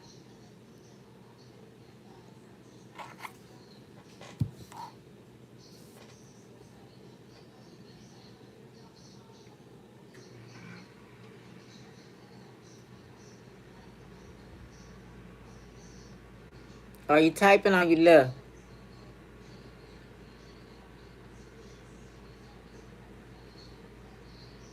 One that detected even a single ancestral presence. This triggered tremors, alerting their forces immediately. It explained why certain areas always seemed to shake, and why sending more people through the known passages was too dangerous. Butler's gaze was steady. But there's one place they don't control completely, the Summer Portal. If it works, we could slip a few of us through undetected. Once inside, the mission was to sow seeds of awareness. Subtle mentions of the Republic, hints of lands beyond the ice, whispers of humanity's real past. They didn't need specifics, only the ideas mattered. These fragments would ripple through society, one whisper at a time, until the truth could no longer be contained. They knew many would ignore these quiet revelations, too conditioned by generations of custodial influence. Yet paradoxically, this resistance gave them more time. And with time, they could launch a secondary effort, deep spiritual teachings that would awaken minds and open hearts. When enough humans break free of their conditioning, Butler said, they'll be ready to see what lies beyond the walls. They understood the risk, though. Sooner or later, explorers from the known lands would find these ice barriers, and the custodians wouldn't hesitate to crush any sign of rebellion through fear or force. The Summer Portal was an unexpected triumph. For years, the custodians remained oblivious to the quiet presence of ancestral teachers entering the known lands. Each teacher worked discreetly, teaching love, empathy, and the true power of the human soul, igniting small sparks of awareness. Yet Fale held strict orders. Butler and the core team were forbidden to enter. If they capture us, he'd warned, they'll use any method to extract our knowledge. One misstep, and the whole plan collapses. The mission was fragile, and when signs of manipulation appeared, teachings twisted for greed, messages distorted, they regrouped, adapting quickly to avoid detection. When my hair started to thin, I wasn't feeling so confident after I became a mom. But Butler knew their tactics could... Yellow Rose, you back? What did you think about the video? Matter of fact, let me see something right quick.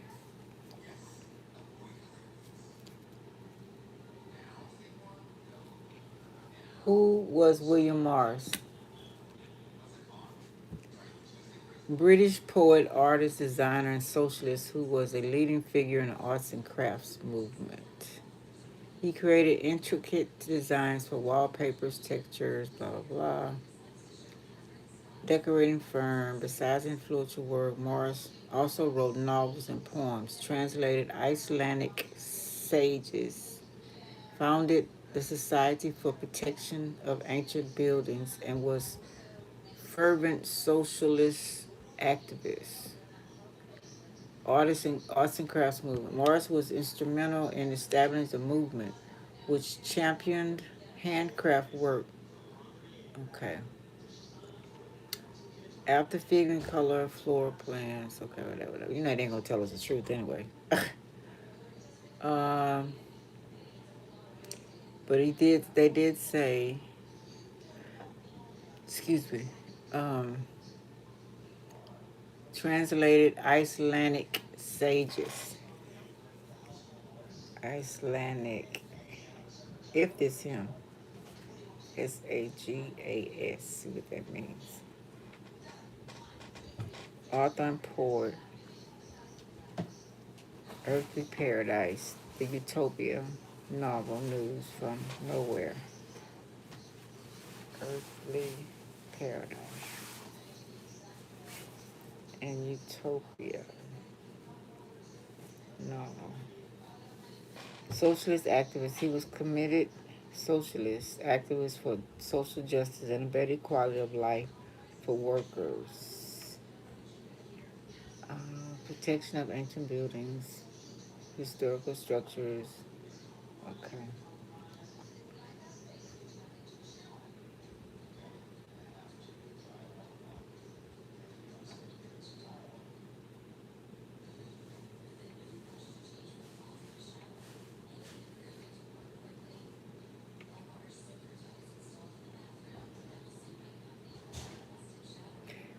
This person, they say, died of tuberculosis.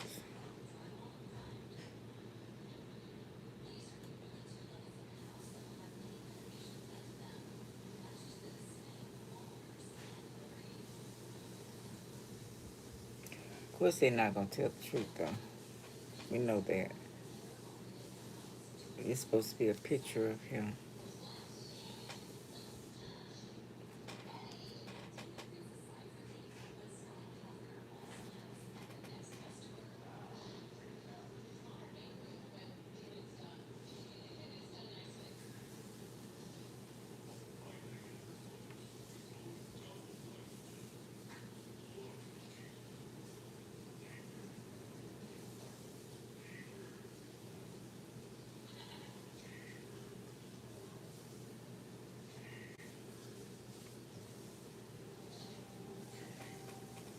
Okay, I'm going to stop right there and go and do a reading. Yeah, I can always go look at it. I just searching for truth, that's all. Because I know it ain't here. And I just finna say that. I'm just finna say that. You know when you're looking for truth, they gonna send towels. You know that. Look at that.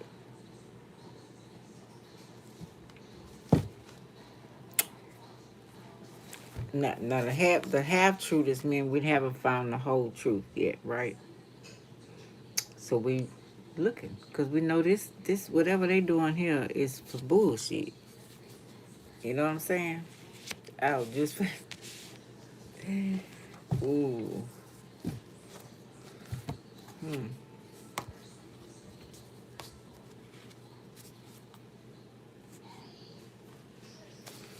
Okay, let's see.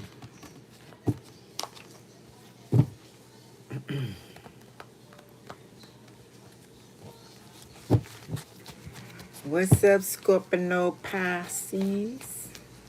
I picked y'all to mainly, he was talking about November. And then both of y'all are hidden secrets, okay, of all kinds inside of us, inside of the earth, inside of the universe, inside of everything, okay? The secrets.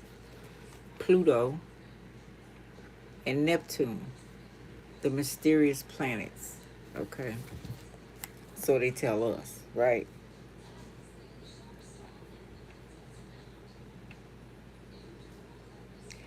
Now, this not, I heard of something like this when I was younger. Then about, because I got the thumbnail on some of my videos. No, sweetie, I'm not. How you doing, Scout? This you must be young or a teenager. You know you can't be too young looking at tarot. Well, I watch. I put different things up here as well. Um, but anyway, and it's him peeping out of Earth, and he's seen all the other lands. You know, and that snake that they say around the Earth could well be the ice walls. You know, um, well guarded. They don't want us to go to Antarctica. Um, you know, and y'all been hearing the melting, the finding different things over there. Everything is to scare the fuck out of you. So you want to attempt to go over there to even find out if it's true or not. I heard about it was during the I think it was 2020 or a little bit after 2020. I heard that they tried to come back and get us, and they may have been why they did the 2020 shut us down. Um, they say they took some people back with them, and a whole lot of people didn't believe. You know, they try to make you scared about everything that you see all over the place, right? So I did hear that. Um, that they come so often to try to free some of us from here and take us back home. Because there's many, many worlds over there. You don't know which one is yours until you have your mind back, your memories back, right? Because we know, look at this. Because we know this ain't it. So if you feeling like this ain't it, you right. Now I'm not saying that everybody's. I'm pretty sure some people that belong here on this realm. I used to always say it's the earth people who are earth, Taurus, Virgo, Capricorn. I don't know. That's just something I said. But because they earth signs, okay. But that don't mean nothing, right? So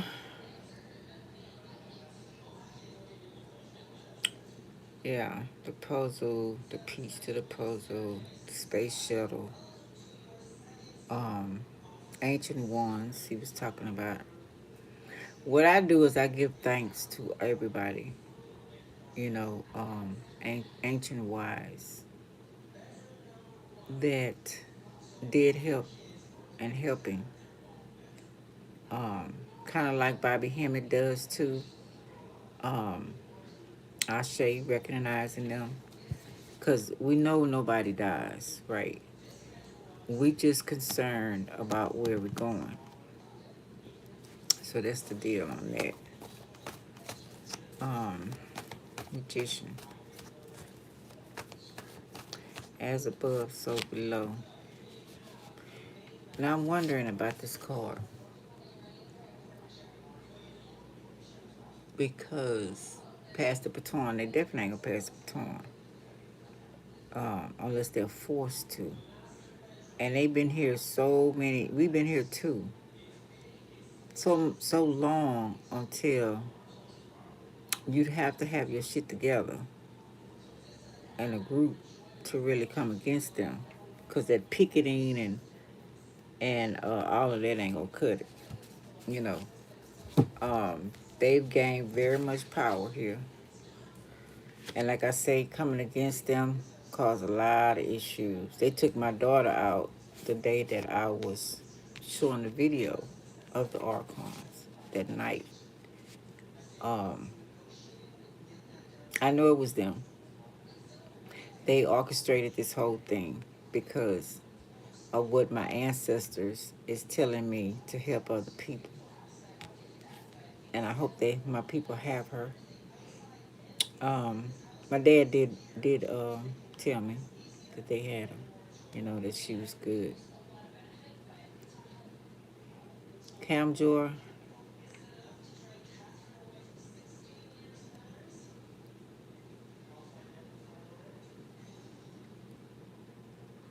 that's good. You're right about that. And not to be trapped here or trapped fulfilling somebody else's agenda. You know what I'm saying? So you're absolutely right. So give me some likes when you come in. I sure appreciate it. So yeah, if you was watching the movies that I just was showing about Beyond the Ice Wall, and what was the first one? Beyond the Ice Walls, and um, being recycled back here by the Archons. So they told us more in detail who they were and how they got, well, the prison that we in, right? Ooh, contract reverse. One thing I can say, they definitely don't want no partnerships. They don't want you to have true love or anything. Definitely don't want you healed. Definitely don't want you showing your power, because this right here look like power to me. That's a lion with eagle's wings, with a snake. Those three all together is power. You know what I'm saying? Together to me. The lion, the eagle, and the snake.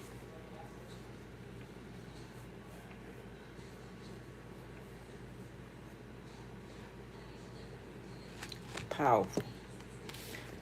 It's reverse on the other side of magician. So the magician is like wanna be, do you wanna be like the elite? You wanna have the materialistic stuff, don't you? Okay? You wanna be down below, you want down here on earth to be like this, right? You know. It's the trickery of it all. When you get those things, what does it mean? You can only show off for so long in front of people. You know what I'm saying? Then, well, if you get like the elite, they start doing little things, crazy, stupid, ignorant, nasty, dirty, rotten, horrible things to amuse themselves, because the money ain't shit. The position ain't shit. The materialistic shit don't mean nothing. Most of them can't trust each other. The love is gone. They lost. Half of them don't love themselves. You know what I'm saying? So they're not faithful. You know? They lost themselves. They have corrupted themselves. And then we to pray. You know what I'm saying? So they play with us because they bored as fuck. You know, they found out that be like me, all the materialistic shit down below, you can have it, you can have it, you can have it. Don't mean shit. So they make their world with ignorant shit and sit back, they find dinners and eating whatever they have on their damn plate. I think the last thing was mermaids, right? So whatever they find as extinct, now the extinct things have been coming back into play because a lot of the veils are open. And a lot of things that were hidden is now being uncovered. So they're finding that, and the ones who've been here since that time and before are finding it as a delicacy, and they're eating those things. So, yeah. So, beyond the ice walls and the recycle, reincarnation. Wow. Let's see what else it says. Okay, we got Two of Cups reverse and Two of Cups upright. Yeah, we need more trust, better connection, share, respect, loyalty, peace. And we ain't gonna get it here. It within. Make sure you keep that now. Try your best to. Vials, treaties. And he talked about the treaty. They keep us on the old treaty. Now, was the old treaty slavery? What was the old treaty? Let's see. Because I know they have to sign treaties. The corporation, president, and all them have to sign a treaty every 50 years. At least they used to be ordered to still have their corporation in America. Oh, okay. Yeah. So it's supposed to be true, right? So let's see. What is the old treaty? What is the old treaty? The Treaty of Old Crossing. Let's see what it says. PAMBINA and Red Lake bands of Chippewa ceded the United States the Red River Valley of the North to two treaties. Both were named for the treaty site Old Crossing and the year Treaty Old Crossing 1863 and the Treaty Old Crossing 1864 in Minnesota.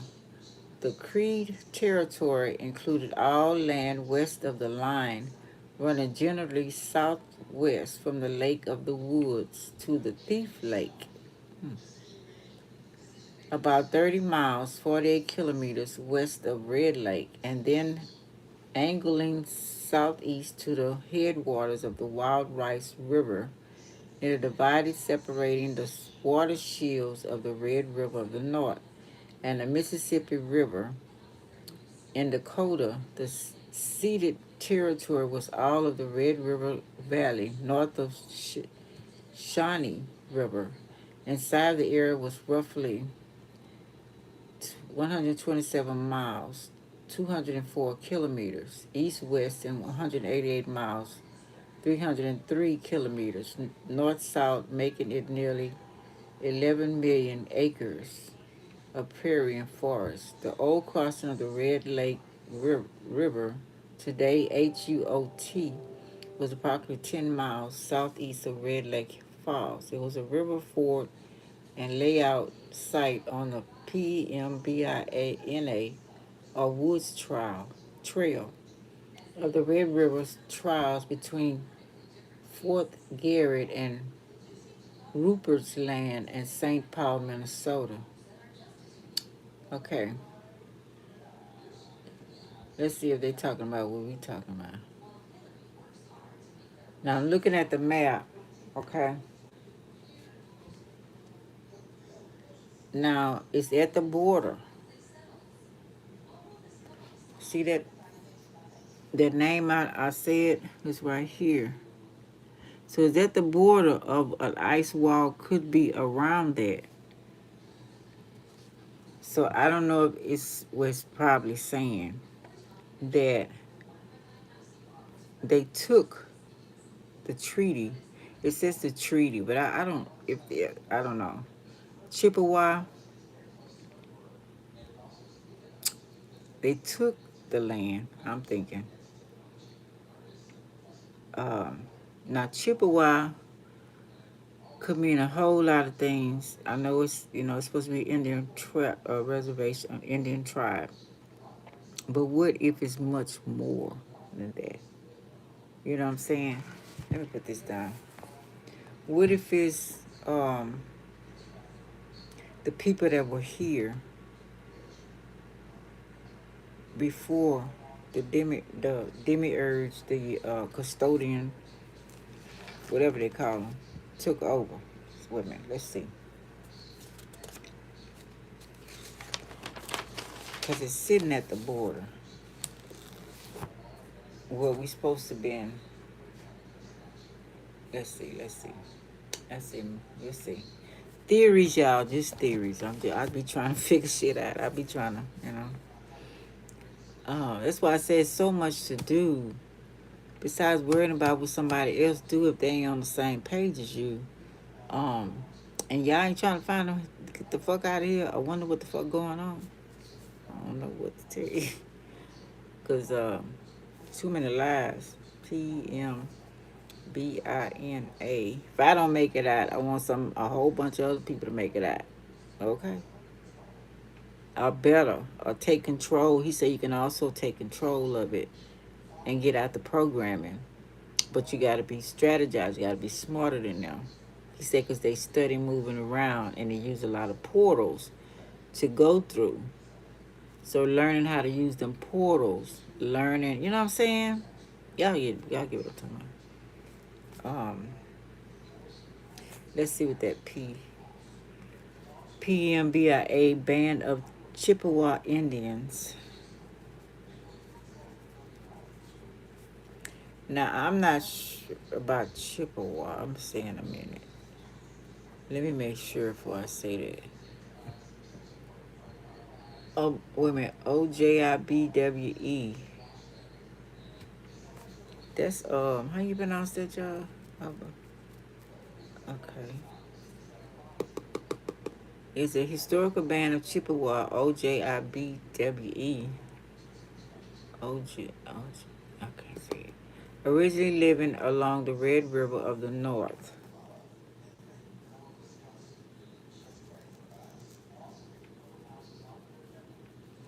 And its tributaries. Though the treaty process with the United States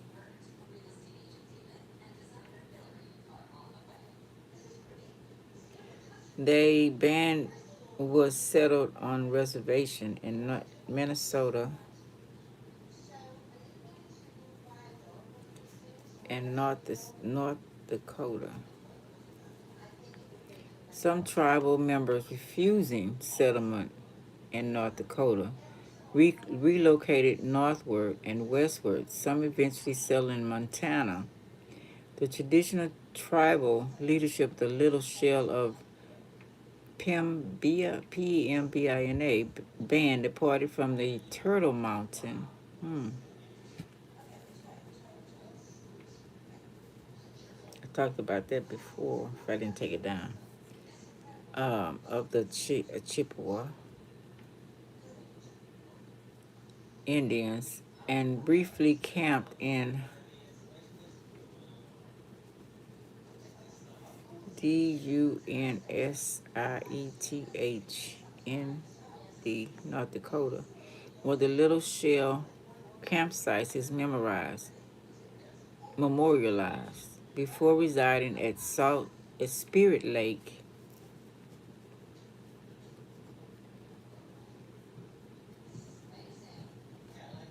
North Dakota, Wolf Point, Montana. The successor parent of the. Okay, let me go back.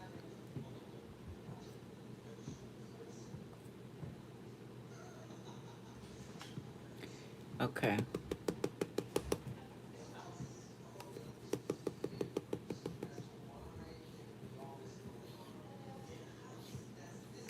So let me see. Let me look on this map right quick.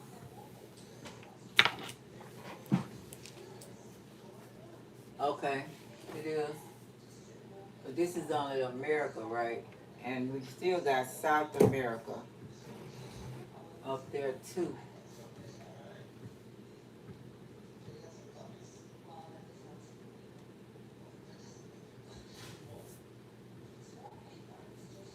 and going into Canada.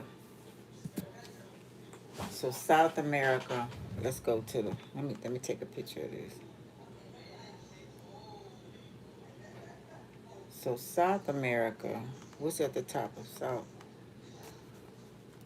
What state is at the top of South America?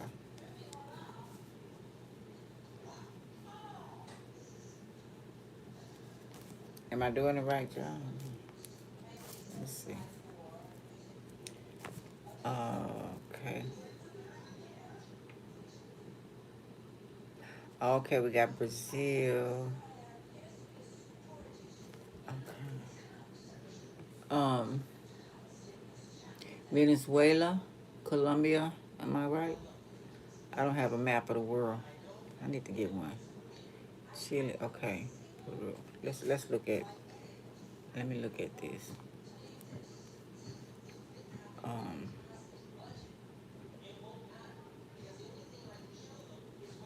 Map of South America and North America. Okay. Okay.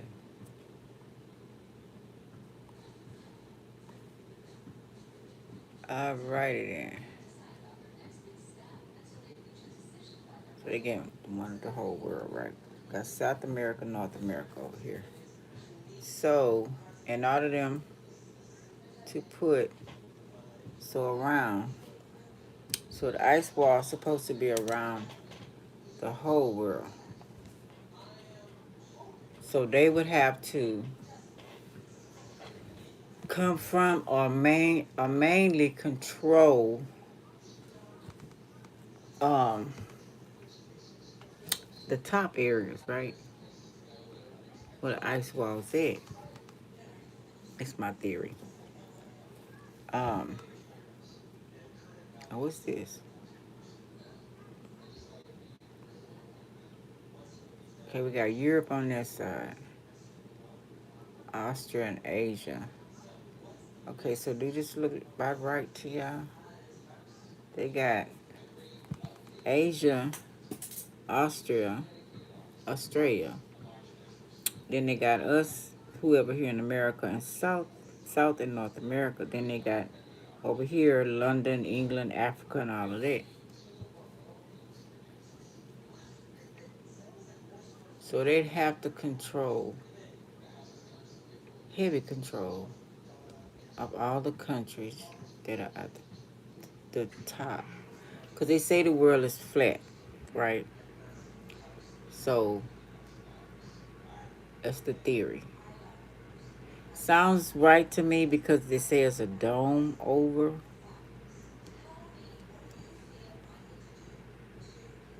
But they do say that the YER, these Inkies people, is in the middle of the earth, which is not. Anyway, I'm gonna go off of that. Anyway, they would have to control all the border areas. Okay. Now, Trump trying to put a wall around America. And I think like they did in Canaan days, the tall walls with Jericho. I think that's it. It's Canaan. Anyway, so it would be, what is this thing?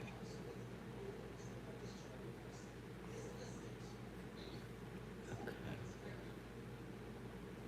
It would be at the top. Let's see. Take a picture of this right quick.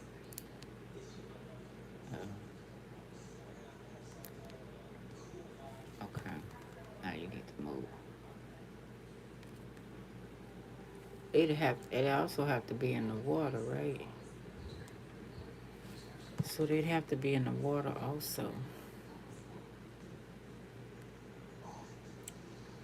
In order to manipulate this plan and keep us here. I mean, where's my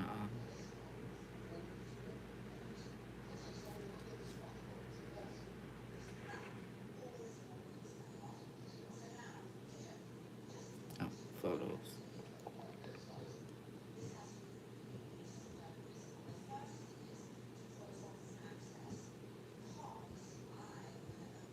Okay.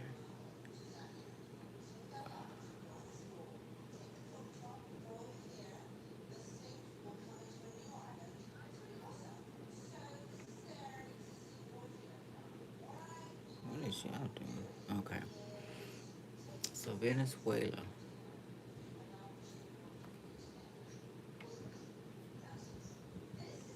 GUYANASURRIMEFRGUSANA.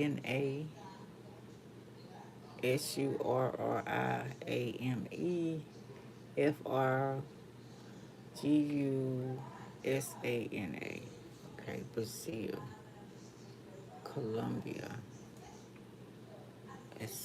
Salvador, no, it's ECUADOR, Peru, Chile. So these at the top. Oh shit, where my pen go? I don't know, just researching a little bit, y'all. I just want to see what's up. South and North. Okay, the South we got Venezuela. We got Budoke. We got GUIANASURRIMEFR.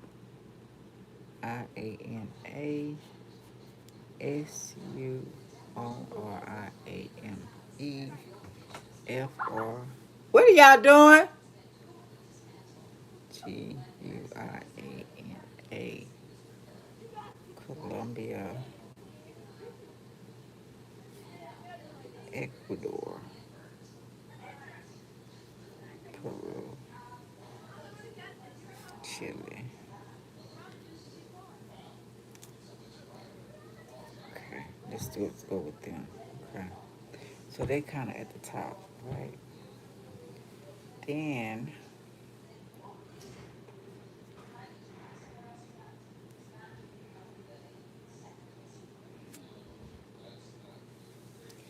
okay. Okay, what's on top? Okay, we got Asia. Now that's on the other side. So we got Asia. What countries? How would I word that? Let's just say Asia. And then coming over here, okay, would be Europe is close to it. It's kind of, sort of. That's where it a lot. Then we got Asia. Um, what is this island back here? Damn, I can't see it. Let me see, can I see it? What is that island? Okay. It's an island above, um, I don't know, that's Hawaii. I don't think it's that big. Hawaii that big. Oh, what is this? Australia at the bottom. So Australia would definitely be one. Okay, these the main ones around that, close to the ice wall. Of course, Antarctica. So Indian Ocean, Atlantic Ocean. Africa kind of at the bottom, so maybe Africa too. The bottom part. I don't know what this little country is right here. Let's see if I can find it better. Okay, here goes some. Let me go back to this.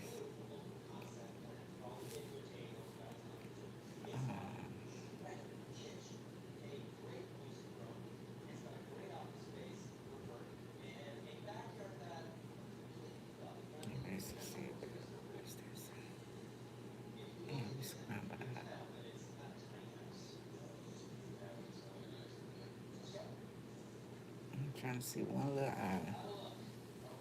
That would be the headquarters. Antarctic Ocean. Mm. Arctic Circle.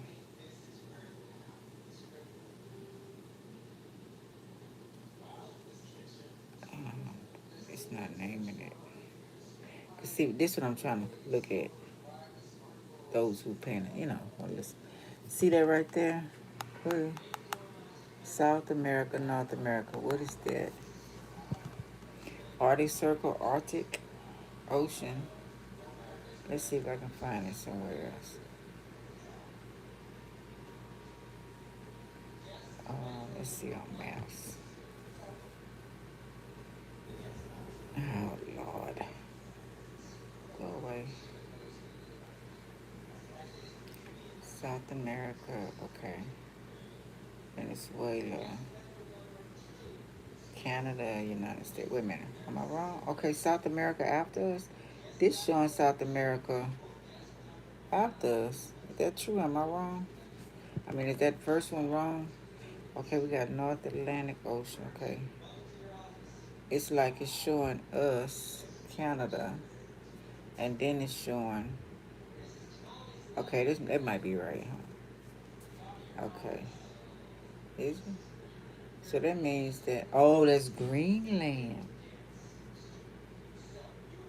Mmm. Iceland. Okay. Yeah. That's what that is. Okay, so what are these? It's a lot of little islands too. Russia. Hmm. Russia too. Russia's up there. Okay. Okay, so Japan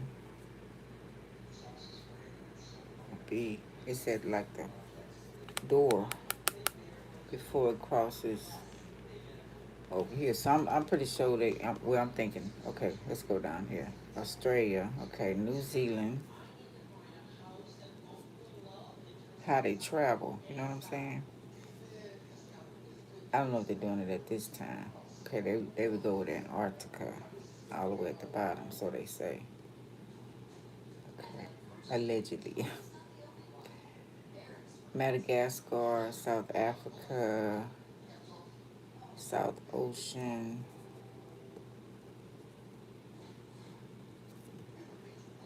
So we South Atlantic Ocean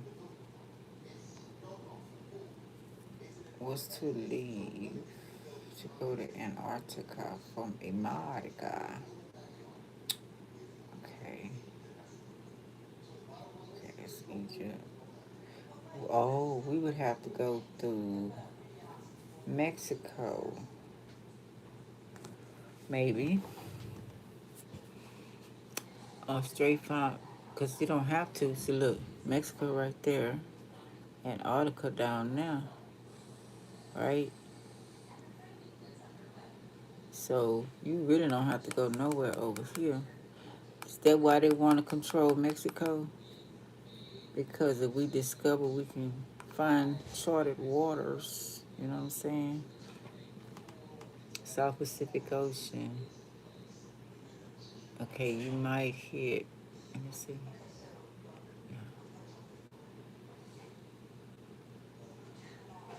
Because they going to watch, oh, you got that equator, right?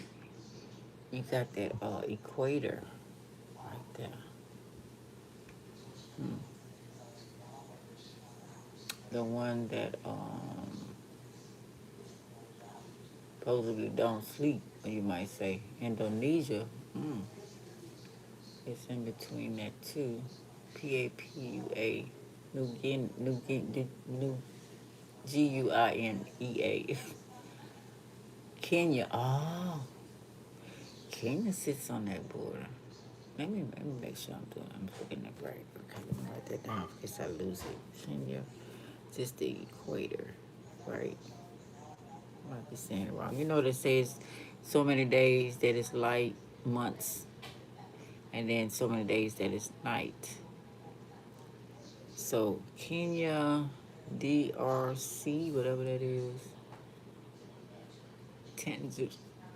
Tanzania, um, that's the main, and Ethiopia. Mm, Ethiopia. So them two, Kenya, Ethiopia, DRC, and Tanzania, it's on that equator. Yeah. Indonesia. Indonesia.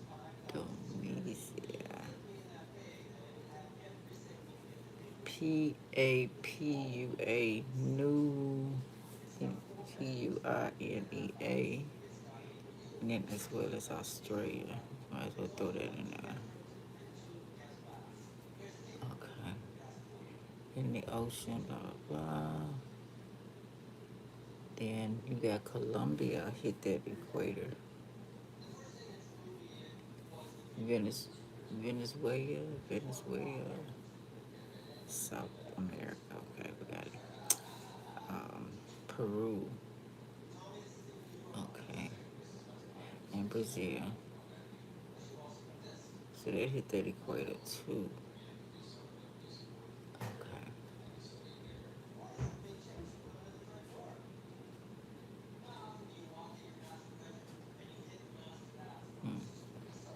Interesting. So that would be, how would they stop you? By that equator. They can detect. You leaving from Mexico to go, you have to cross that equator. So before you get to Antarctica, and they could detect that. That's like crossing the line, you know, and the alarm go off. So how could you avoid that? Let's figure out how you avoid that, okay? Yeah, I don't know. Something I'm thinking about, y'all. I'm just thinking if whoever don't make, if I don't get to go, maybe y'all young people or somebody can figure this shit out. And then I was thinking about, because I seen they had it all the way down in the sea. They had it all, so we think the ice wall went all the way down. How far down does the ice walls go?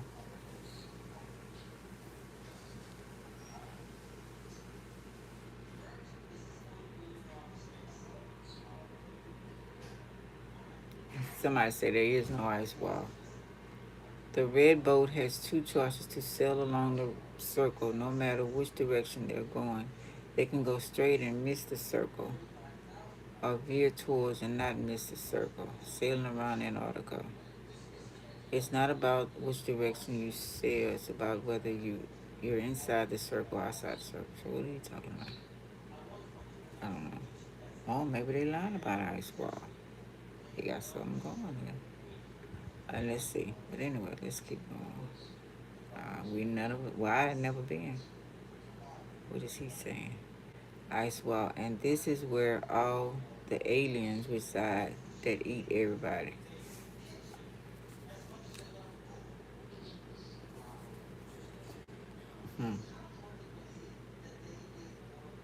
I want to know how far down it goes.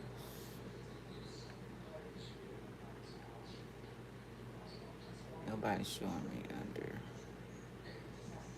Which, I don't know if they're going to tell me that anyway.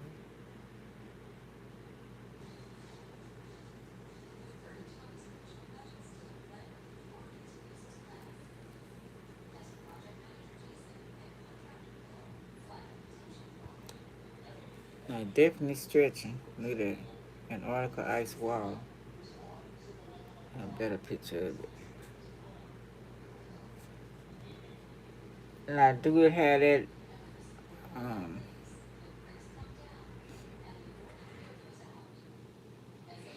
it's an opening right there. What's in that bad boy? I don't know.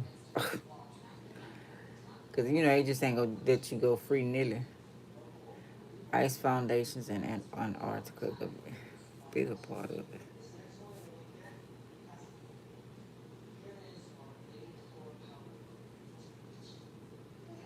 Now he walking freely. I don't know what he. Ice walls in Antarctica. Flat earthers. I've got some. Now, who he kin to, or who he worked for, why he was able to do that, or can you do that? Just go look at it. I don't know.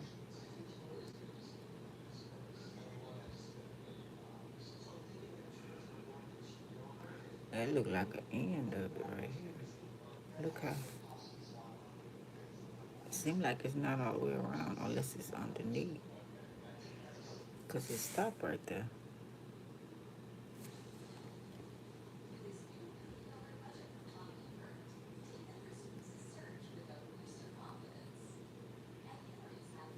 I don't know. That's why people need to travel.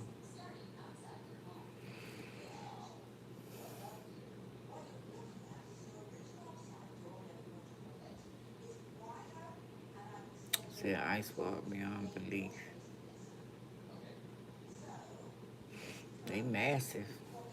Dang.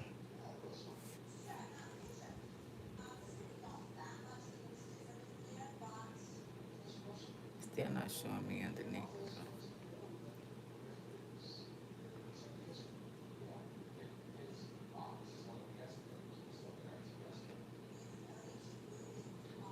Underground ice walls in Antarctica.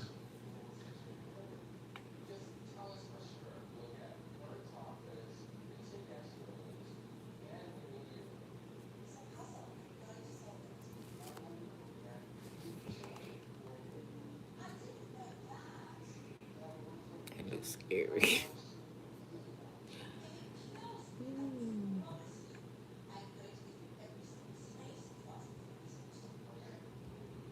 Look, don't they look scary? Ooh-wee. It said it ain't really cold. Still not showing me underwater.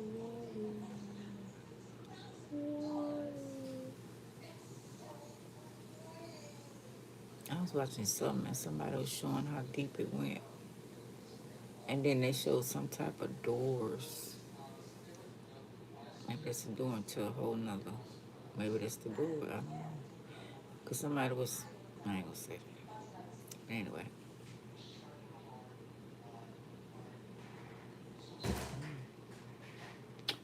Not gonna show me, gonna show me what's in the water. What's the news on ice?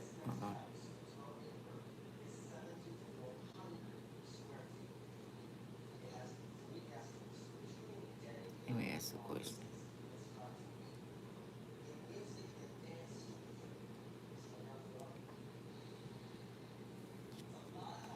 What is the latest news about Antarctica today?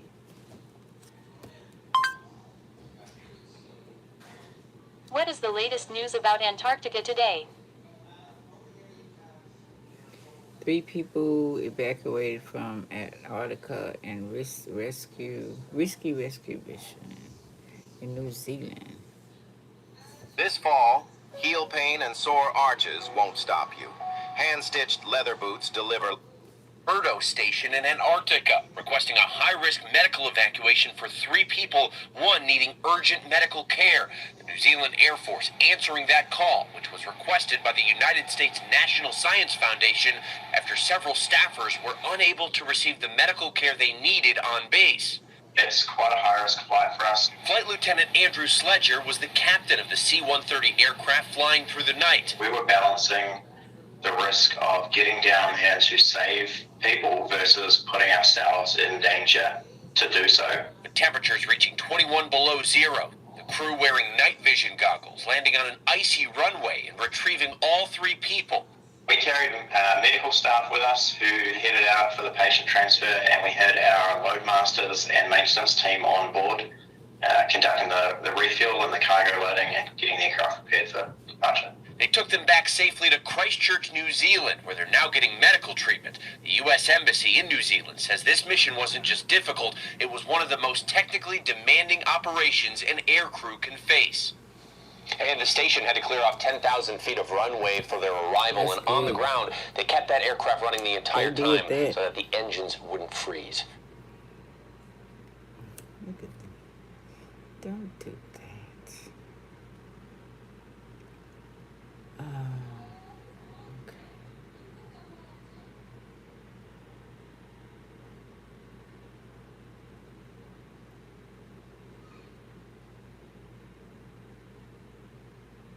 This is why ships never pass under South America. Damn. This shit here is just water. No, they don't pass. What the hell is that? This is about a place where anything can randomly happen. Today, many ships that want to get from the Atlantic to the Pacific use the Panama Canal. It's quick and safe. However, before it opened in 1914, ships had to chart their routes through the Drake Passage, and hundreds of vessels went through the most dangerous sea route in the world.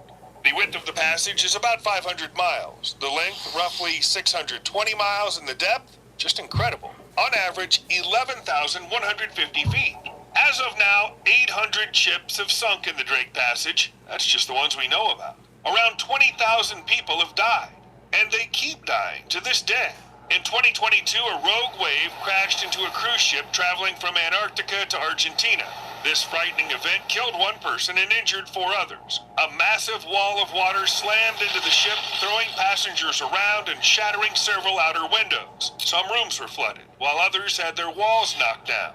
And rogue waves aren't the only thing that can kill you in the Drake Passage. A bit of coffee, and we'll continue.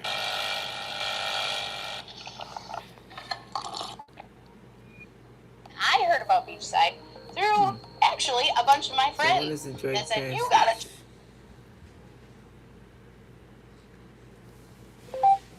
What is the Drake Passage? What is the Drake Passage? Oh, what we was looking at. Trying to get a shorter one. Okay, here goes something. The Drake Passage is considered one of the world's most dangerous bodies of water due to several key factors. Number 1, rough seas. Strong winds and powerful currents combine, creating waves over 30 feet high, making conditions perilous. Number 2, unpredictable weather. Sudden storms can catch even experienced sailors off guard. Number 3, isolation. This remote passage makes rescue operations difficult if vessels encounter trouble. Number 4, icebergs. Icebergs drifting from Antarctica often cross shipping lanes, posing a major hazard. Careful planning and experienced crews are essential to safely navigate the Drake Passage. The Drake Passage is considered one of the world's most... Where is it located? He said he was talking about Wales, so let's look and see.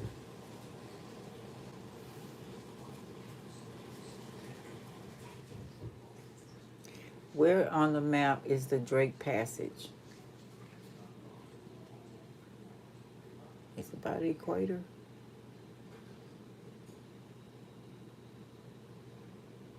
Pacific Ocean. It's between the Pacific and the South Pacific Ocean. I need to see better than that. Let me see. So I don't know what that means. Okay. Give me a better map than that, child. So I can know where. Okay, let's see.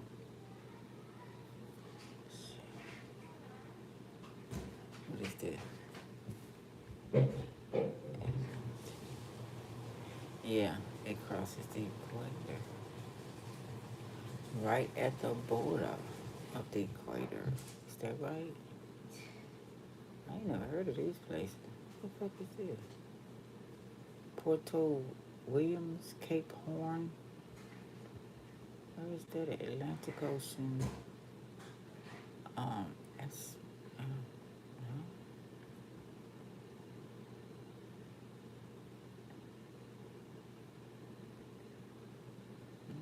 Drake Passage.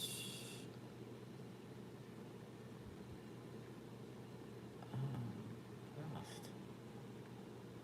Maybe I've seen some of these places. This right here.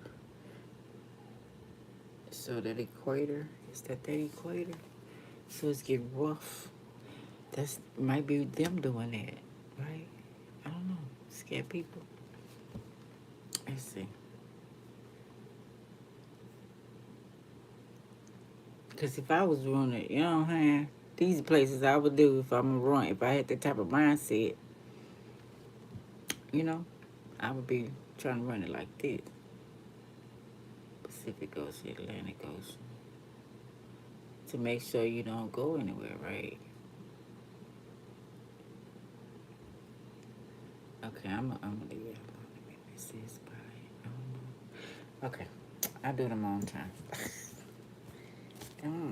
Okay. Equator. Interesting. I'll write it in. Alright, that's my thing about that. Okay. Now let's see what's happening in the other news.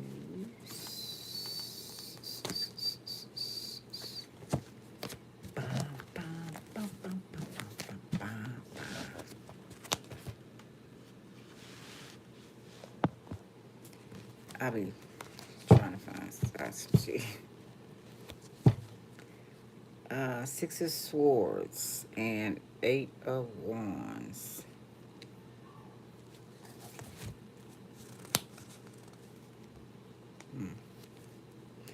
Trying to get away. Going to family, boat, yacht, swamp boat. Getting out of doors, troubled waters. Could have had a shake-up like we just seen in the waters. The boat shaking back and forth. Could be there too. No progress. May need to use what? It's on the news. Magic, witchcraft. Coming shots, love spells. Action thoughts. Maybe need to use action.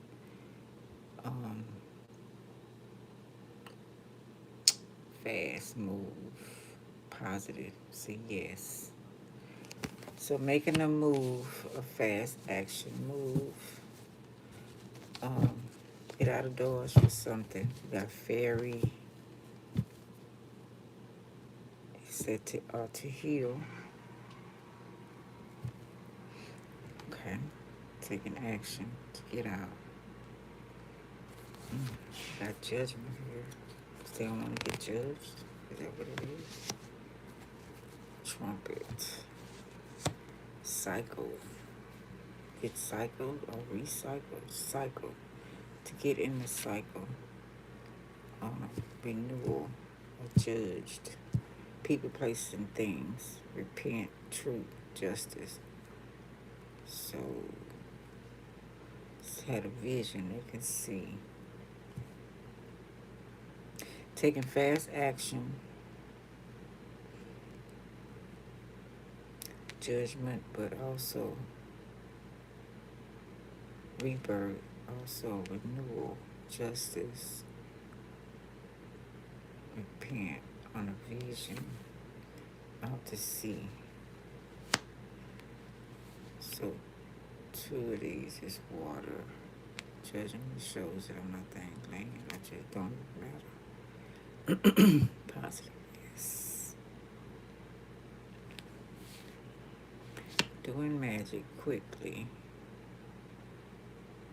Got you a judgment. Not thinking it through.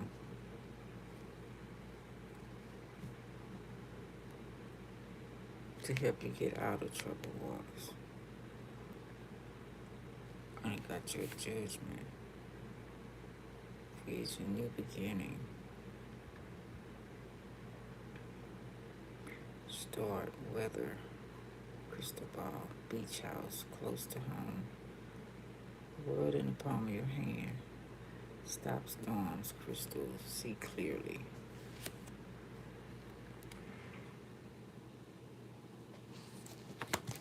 Judgment can explore decision.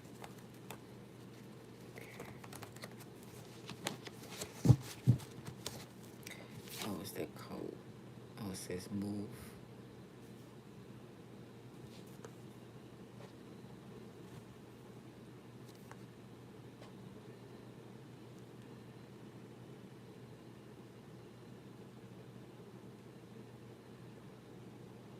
Oh, move abroad. Oh, somebody planning on going on the other side or somewhere. So the other side of the world or something. To get the hell on. Or judging something.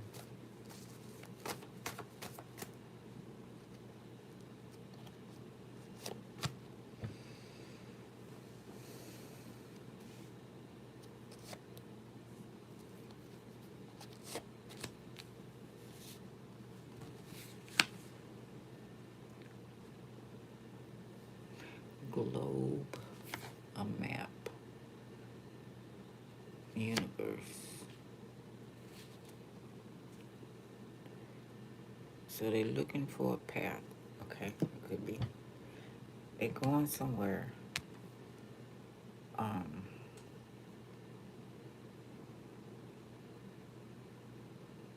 Awaken. Also, the calling. This is for them to go. Somebody got a calling for them to go and explore their path. Travel, whether it's on a ship, boat, I don't know if you join the Marines or what, Navy, but hopefully it's not.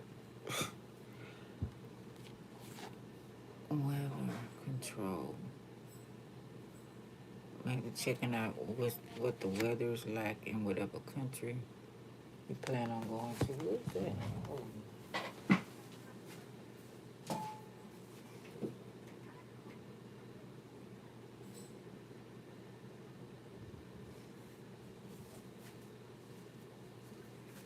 Hopefully they all get along. Yeah. Okay.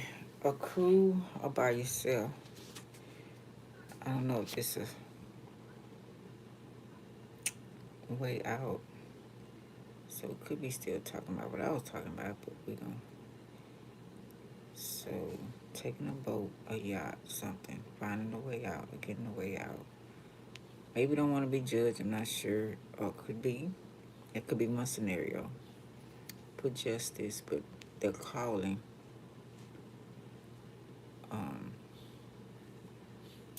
Getting the vision of going and do whatever calling you're supposed to be doing. Okay. Leaving one country and going to another, abroad, whatever country that may be. 5 of Wands, reverse. Sneak up on you. Quietly. Quiet meeting or stop fighting, competing. Away from fighting and competing. A way out. Let's see. Then we got the 12, Hangman, reverse. Either escaping people that's, could be people that's not enlightened or have no idea what's going on. Let's bring it back to the movie. But it could be in any situation.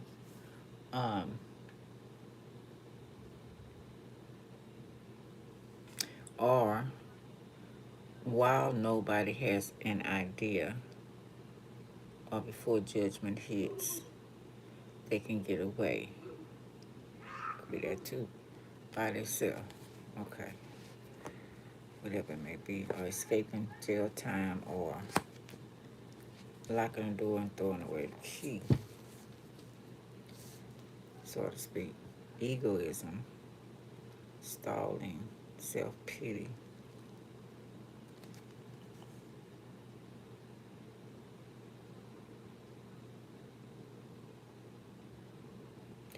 Lost limbs, no sacrifice. Yeah, so they're gonna get sacrificed for somebody getting out of some shit. So getting out of trouble with water, so they won't get sacrificed.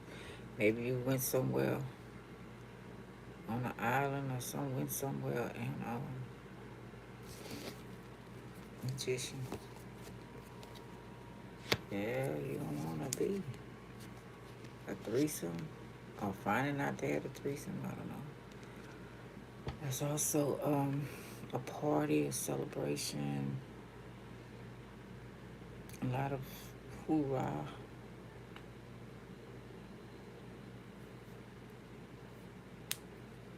Succeed or a show.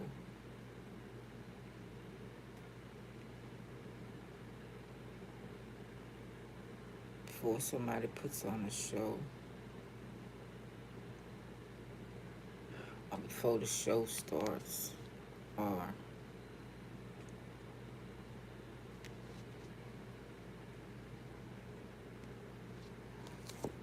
Four Cups reverse. Wanted stopping the show. Four Cups reverse. Before they stop your show.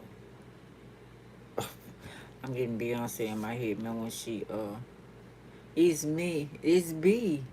Who? Something like that. You know when she said gave the lady the glass. I mentioned that before.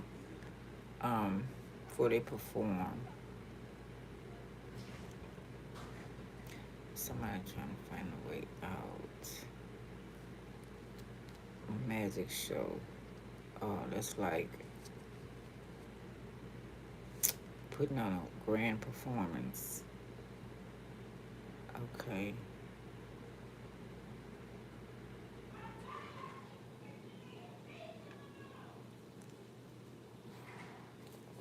Oh Lord, hold on.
Sorry about that, y'all.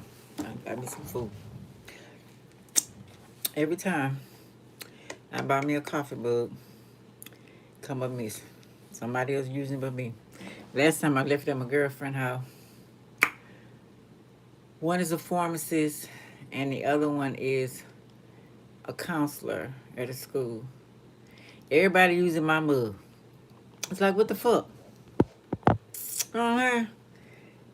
It's like, can I have my mug, girl? All us use that. Y'all make money. Whatever.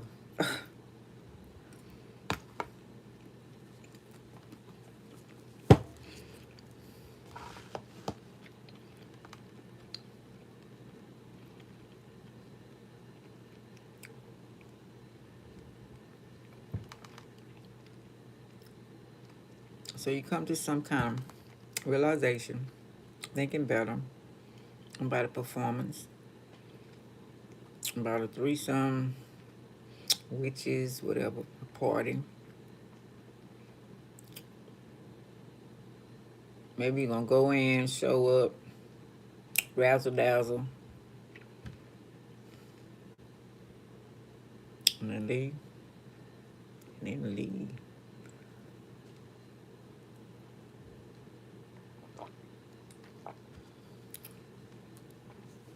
King of Cups, reverse. Rebellion, waste, loss, a boss, rebellious boss.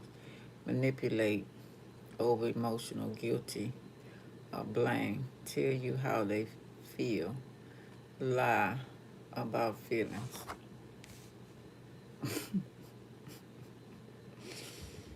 Queen of Pentacles, reverse.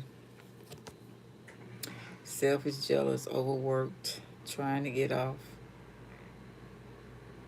Trying to get their work off the ground. Boarding or bored. Making money. Need investor. Lost money. Greedy. B-I-T-C-H. So that must be a bastard over there. Greedy. Don't play by the rules. Business going down or slow. Lost money or not. Now either one of them situations will fit you, don't it, don't. But I don't know, it's like a couple. It might be, these two might be couples. Could be a bad thing, could be a good thing, whatever. Maybe you're invited somewhere on a yacht or a boat or whatever. Music going on. The judgment is also trumpet music could be going on. A big celebration, a big hoorah, right? Maybe some not so great people there. Magic or whatever. It's it's like a private party, but if Five of Wands being reversed, right? It's another scenario. Um, I don't know if you have to join them out there about the globe, looking on the map. I see captain of their own yacht or boat, maybe. Checking out the weather, how the weather's gonna be before you go. Or thinking of planning. Oh, there could be a Libra party. Hello. Happy birthday to the Libra. Gang. Having a yacht party. Hello. Not coming.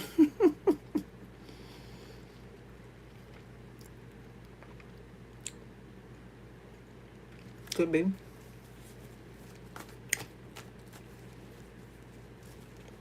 You got it's private, so maybe you got some no nonsense people coming that fuck up some shit somebody fuck up. Manipulator. Let's see. The next order, these next two cards. Truth. Okay, got that yacht party then. I'll go to a private island. Family. Or maybe it's just family. Maybe you got an auntie that talk a lot of shit. But she got that money. King of Cups. Could be a husband. Talk a lot of shit. It's gonna be interesting. My sister was against. Man, does she make stuff interesting. when we had parties. He started some shit. But it was interesting and funny to us kids anyway, you know, us younger ones. The grown-ups didn't too much like it. But it was funny as hell. And then she cook our ass off too. So you like laughing at each other, hurry up, eat this food before they make her go home, take her damn food back. But she never did do that. Just talk about your ass, bro.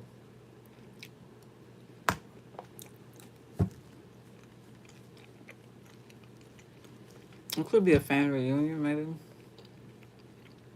They call it family reunion, yeah. Birthday party.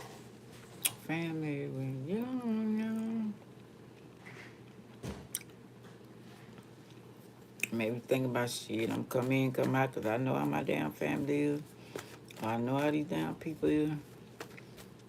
I'm be dressed to the nines, but I got to get up out of here.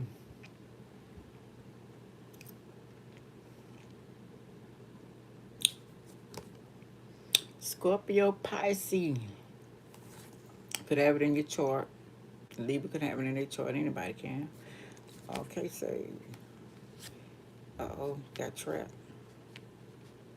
Can't leave. And turn out to be bad. Or maybe you're meeting somebody's family for the first time. Maybe they having a family reunion, or it's their birthday party, or their celebration. Maybe they wasn't so bad. Maybe the family was nice.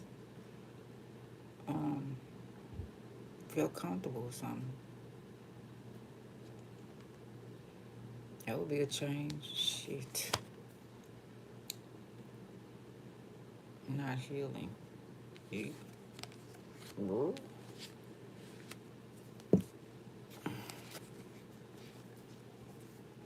Guided.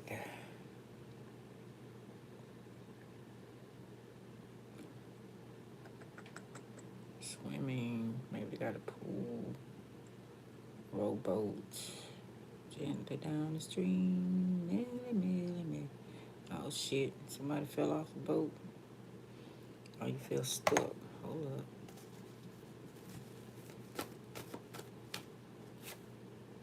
Magician again.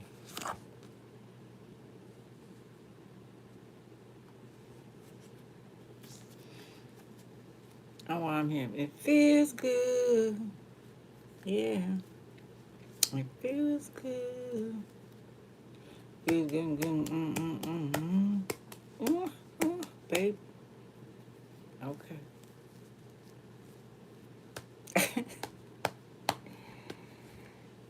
Magician. Somebody working their magic. Could be a bad thing, child. Could be not. Could be the hospitality. You know, that's my table, my dinner table, my restaurant, whatever. Maybe a show off.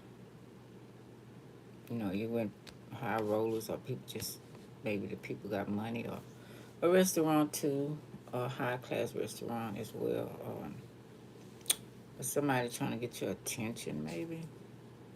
I see it twice. I don't know if it's two people there. Virgo, Gemini energy.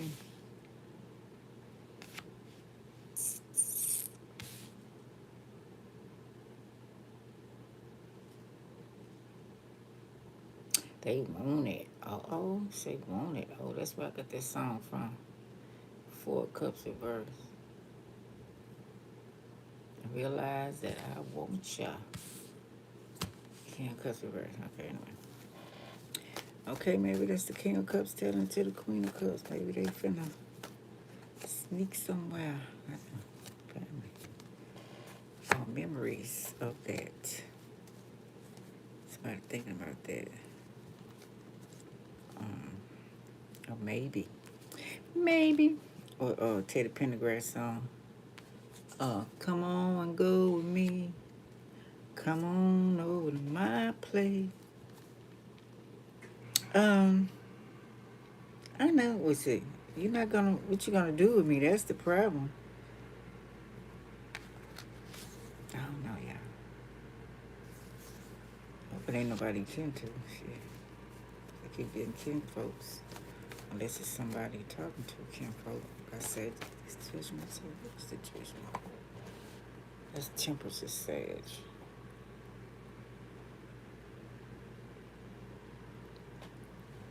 What zodiac sign is the judgment card? I don't know how they say Leo. Saturn. The world. 21. 21. Would you do something for me? Maybe they're younger. Oh, what sign? Oh, Virgo, Capricorn, Scorpio, Leo, and Taurus. Okay. That connects with it. It says, wait a minute. Connects to judgment. Connects to judgment.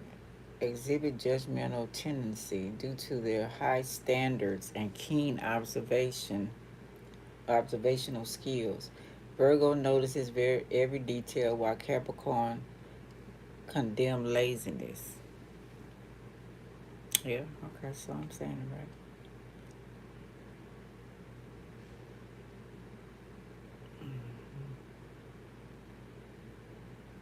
That's what I'm saying.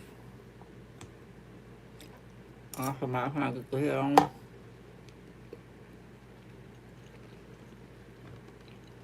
But I escape, right?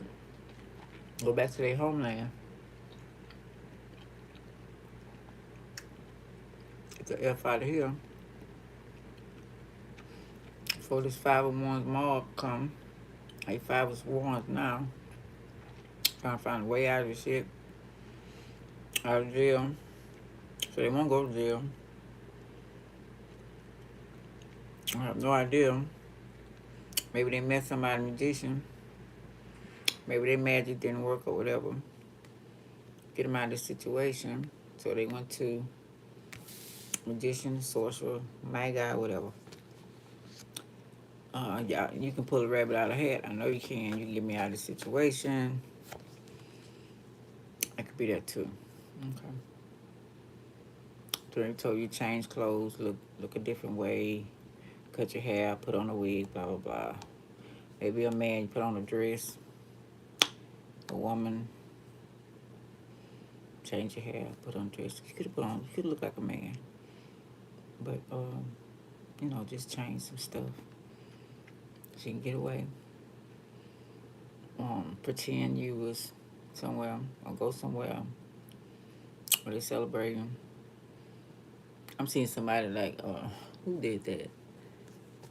I used to do that when I was young. Every time they had a wedding, we went and invited, didn't even know the damn people. Who was right across the street from my house. They was across the street from like a hall. And shit, me and my sister dressed up. We go over there and eat up the reception. And eat up the cake and stuff. Like we knew them. They be talking about, who was those kids over there? Oh, I don't know what the hell we told them.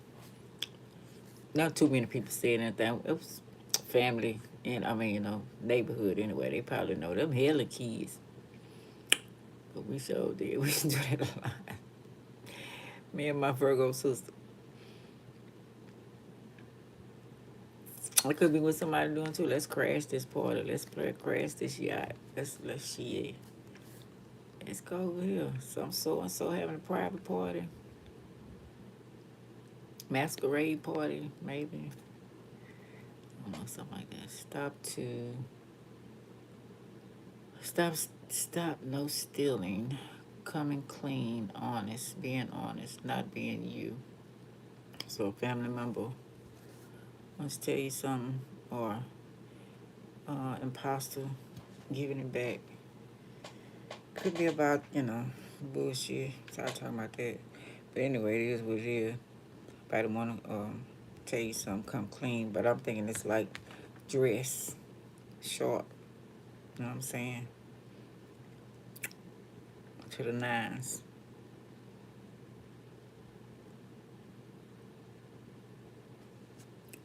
Can't resist me. When I walk into the room, the men all pause. Them they all seen the same old tune. Whoa, whoa, whoa.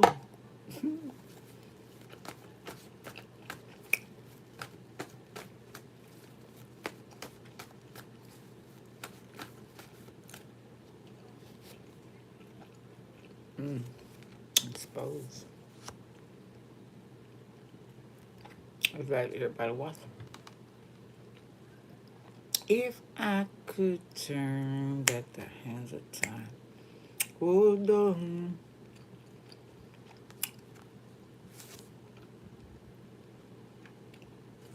Okay, so you went through that.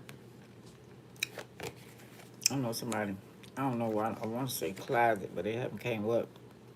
Wearing somebody else's clothes. You know, you take your sister or brother wearing their clothes or tire, and they got caught wearing somebody else's clothes. It's because it's kinfolk.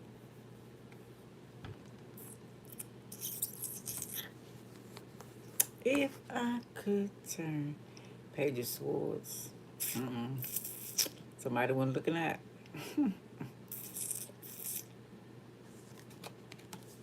Man, like damn. I told the truth, yeah, well, yeah, I did that. They thought they didn't see him, but they did. Must be a little brother, the strength reverse. Queen of Pentacles.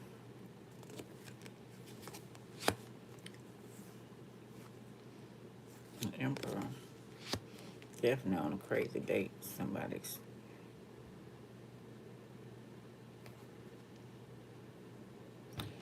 Business.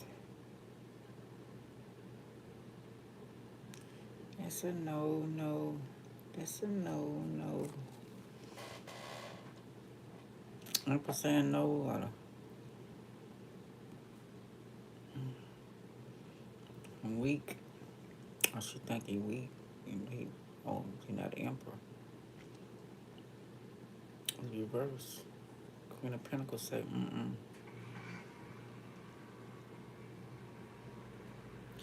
Domination, success, fights, one of y'all like to belittle people. What's really going on? Triumph, no. Doing what you want. Move slowly. Practice weak hold. Gentle pressure. So she got a partner who doing the fuck whatever fuck he wanna do. He's a tyrant reverse. That's dangerous. That's dangerous for who? Four of Wands reverse. It's a challenge. Okay. No stability, conflicts, misunderstanding. Yeah, a lot of bull crap. Damn, rude. Eight of Cups reverse. No pebbles, so you ain't got nothing. Keeps coming back. Spiders, like a spider. Just keep coming back. Hands all over. Hands on your knees. Hands on your knees. Keep coming back. Hands all over. I know it's a song for that. I can't think of it. At the tip of my tongue. But you know it's something fishy about this person. You can't put your hand on it. Hey, y'all. Thanks for the love. Appreciate it. Flood. Tell me about this person. Nine of Pentacles. I feel like he or she, I see holding you back. Depending on not free energy. Taking action. That's a no. Yeah, you feel like somebody, like they not stable, they not loyal, they not, and they not. The Emperor reverse.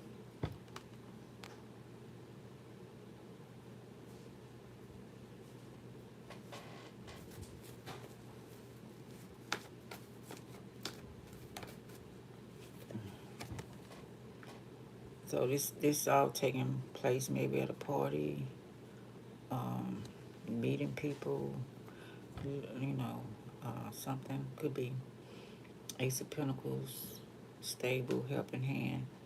Maybe they're saying what you want. Lost everything, city. Nine of Pentacles.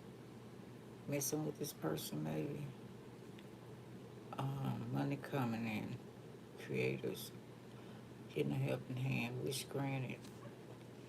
So whatever investment you're doing is coming through. Maybe you feel like you lost everything with this person. But it seem like they, you know, you're having these parties or whatever, birthday party or whatever. Or they like to have lavish parties and whatever.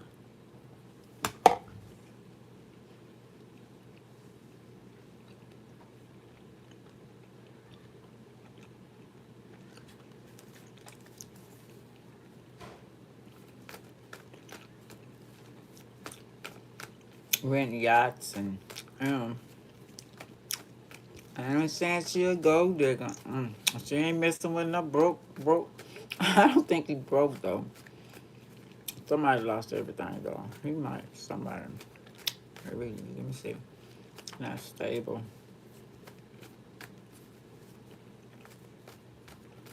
Well, he did. Somebody got it right back. Maybe from the investor. You know them.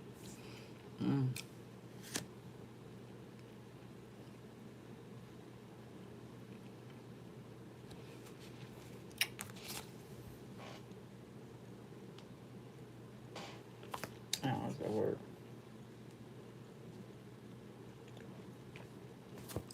She's a bad man, pajama. Just as fine as she can be. No stress. No celebration.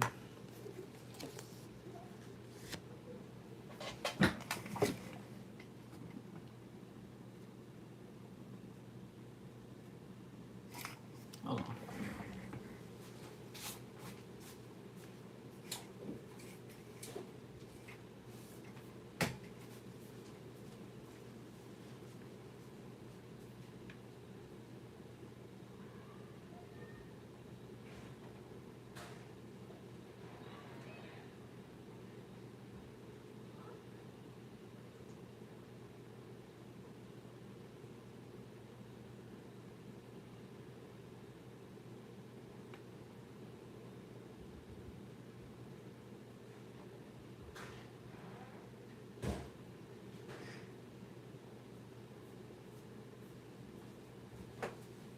La la la la la la la la.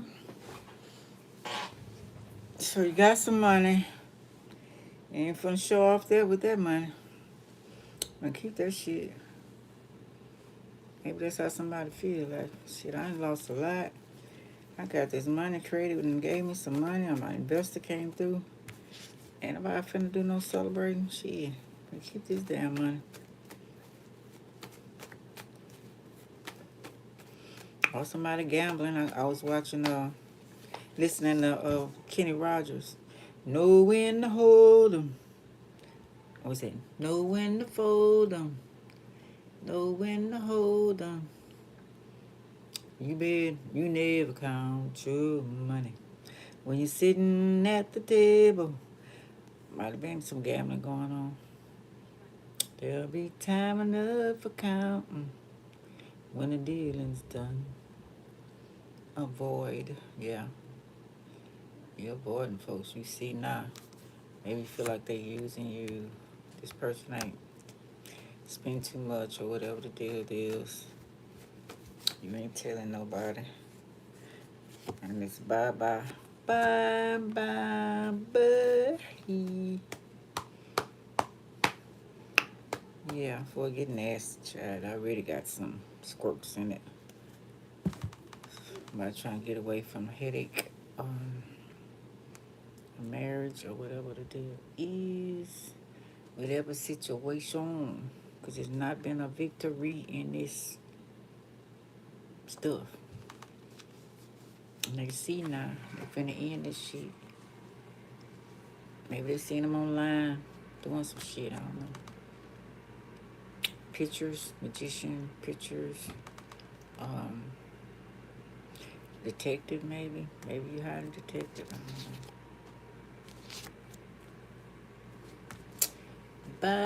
know. Bye, bye, bye.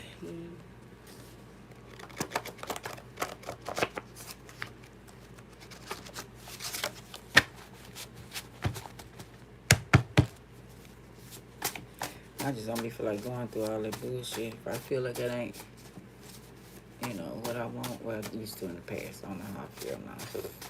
Totally different mindset. I just know I wasn't your woman, and you know what I'm saying? Like I said a long time ago, act accordingly. Right? So, it says coming out of the sea. Oh, damn, what y'all seeing coming out of the sea? I keep saying, okay, so it is in the sea. Okay. Got a lot of water. We got the yacht. Then we did have a boat overturned. I don't know. Guess we'll see. What can it be? Who do you love? Who's your little whoozy? Who's your turtle dove? Good cops targeted. Loyal, true detective on the job. Somebody hired a detective. Forensic officers. Investigation. Ooh. It was like this, so I don't know if it's a murder or attempted murder or somebody was trying to get the fuck out of there maybe before. I don't know. Didn't want to go or something. Block chakras. Third eye open. Third eye closed. Wow. But it's open now. Your husband or other. Okay. That is the person's husband. Okay.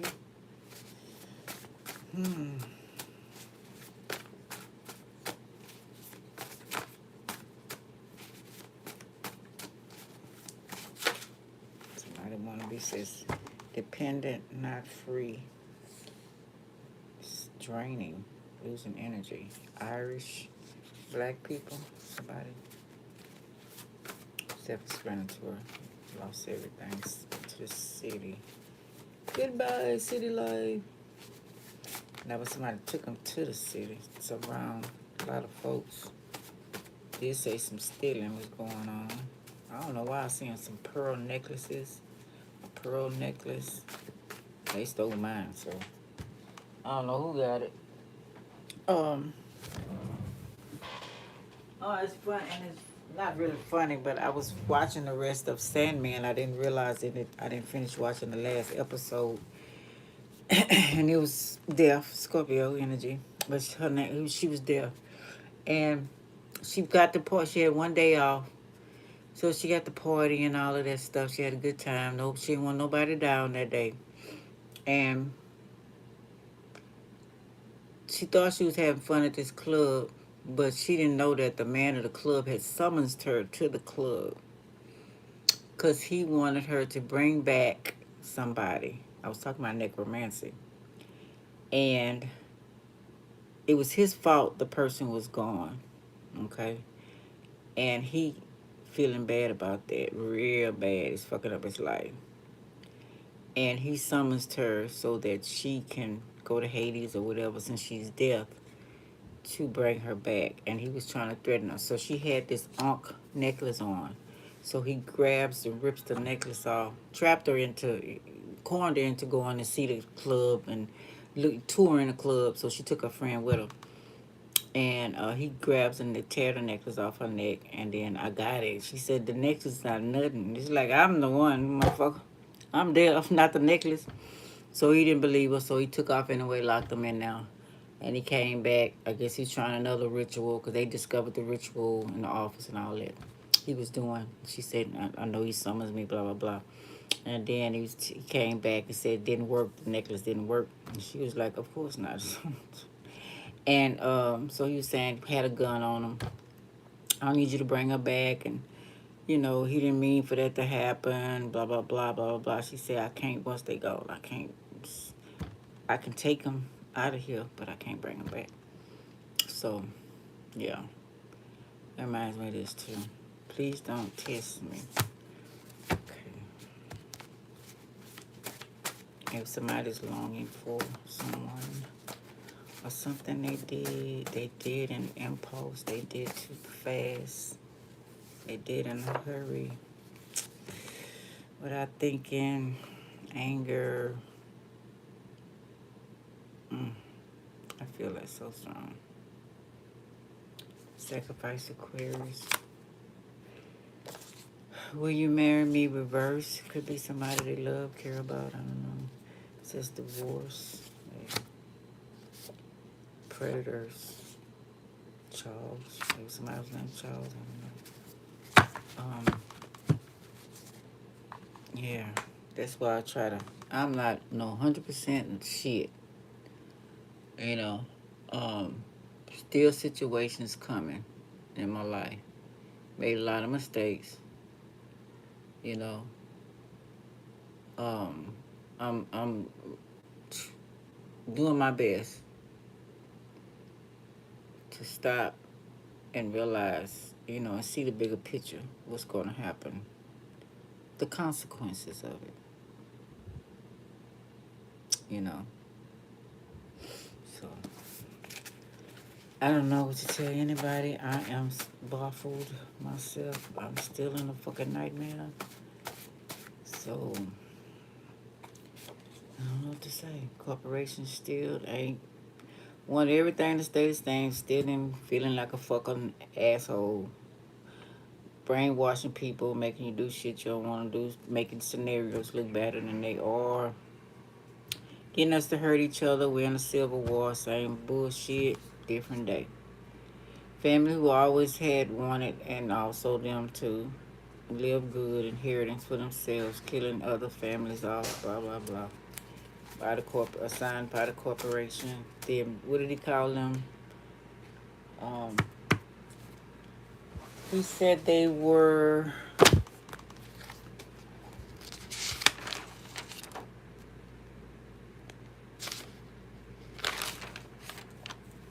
Saving nickels, saving dime, looking forward for happy time.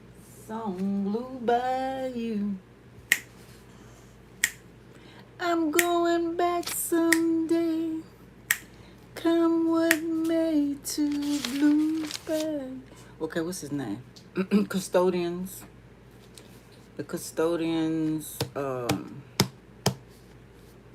some of the Anunnaki, the Archons, many of them, but the ones who running over here, fucking my mind up. Y'all seen the earlier videos, y'all know what I'm talking about. Yeah.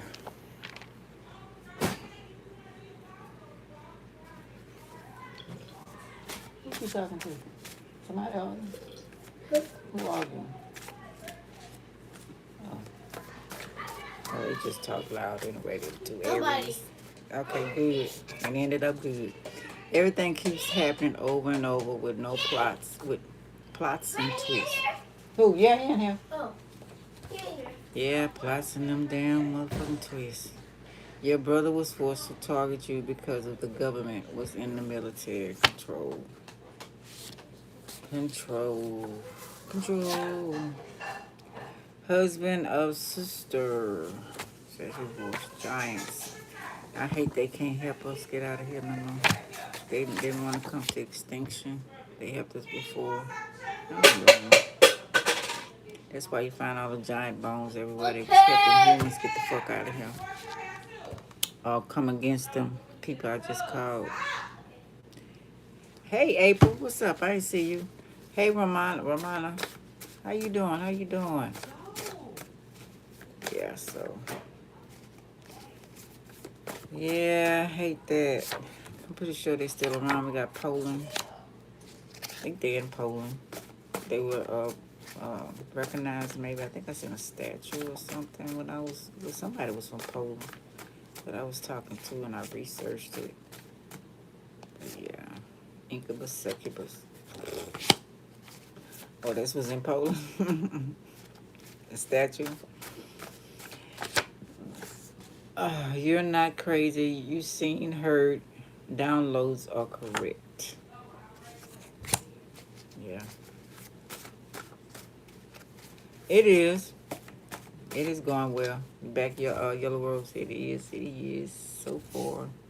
Will you be my girlfriend, my boyfriend? That's reverse. Yeah. Yeah, listen. It says shrunken heads alive. What the fuck?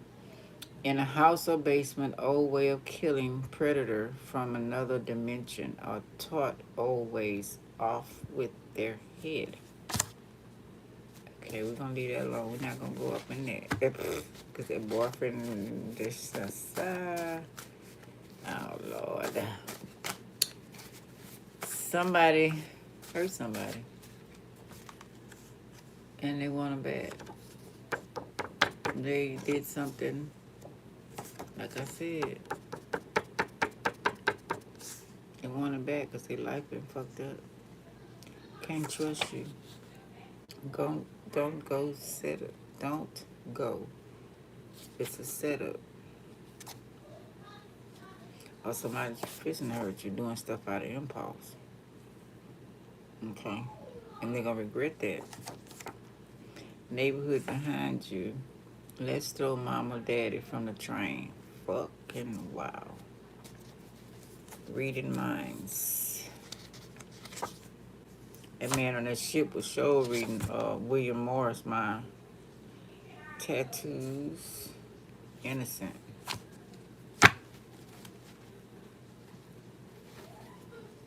Titanic, gold on boat, made out of love story. Okay, so was that yacht or whatever was that Titanic? I don't know. Maybe somebody met somebody on the boat. Did say somebody got thrown off the boat there. I don't know.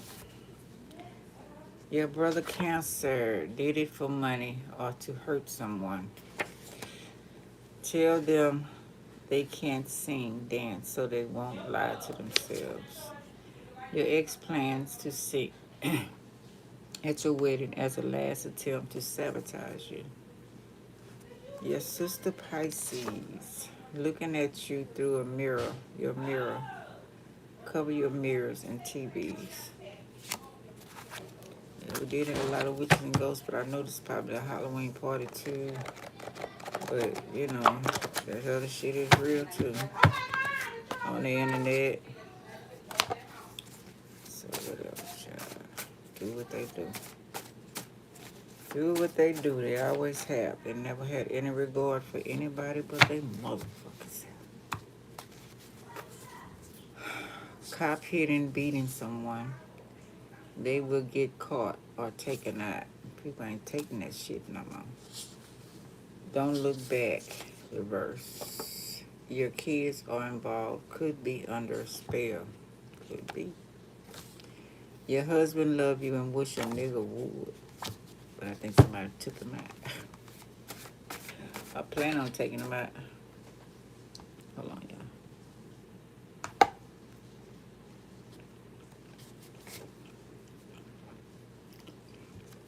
Tongue ring.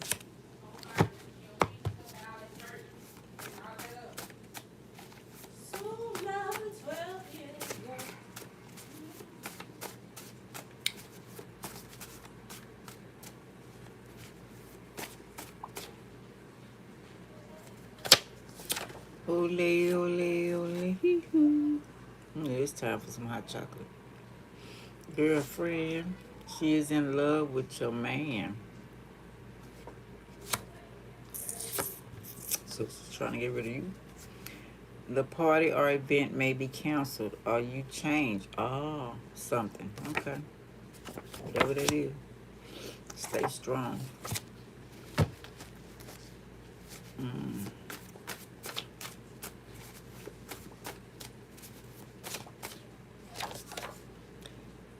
Fucking boyfriend. Fucking your boyfriend, I guess. You fucking, I don't know, father figure. Do the right thing. Do the right thing. Oh, that was a disaster. Do the right thing. different cultures. It got to be a racial war, and it wasn't a racial war. But it was in a way the Italians and blacks was in New York or somewhere. Sacrificed Leroy. Gee. Boy, cousin, someone you know is still taking money under the table to take you out. Ain't that a bitch? Cops programmed to kill, innocent or not, harassing people. Watching your child change bath in the bathroom, cameras in the home or at school protect them, and try to set a kidnapping, personal or secret society, government, or aliens.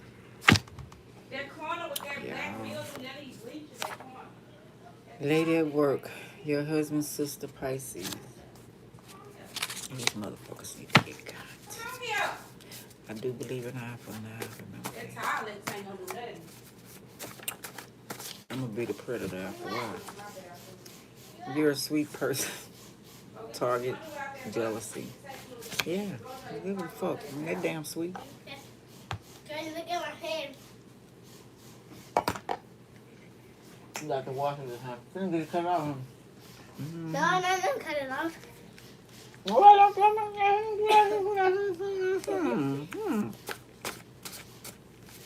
Can't find my underwear.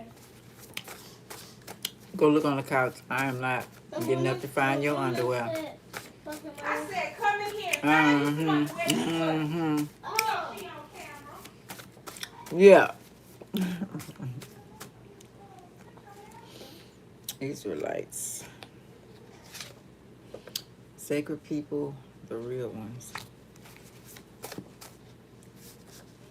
You mean there has to be a reason. Or say you mean there has to be a reason.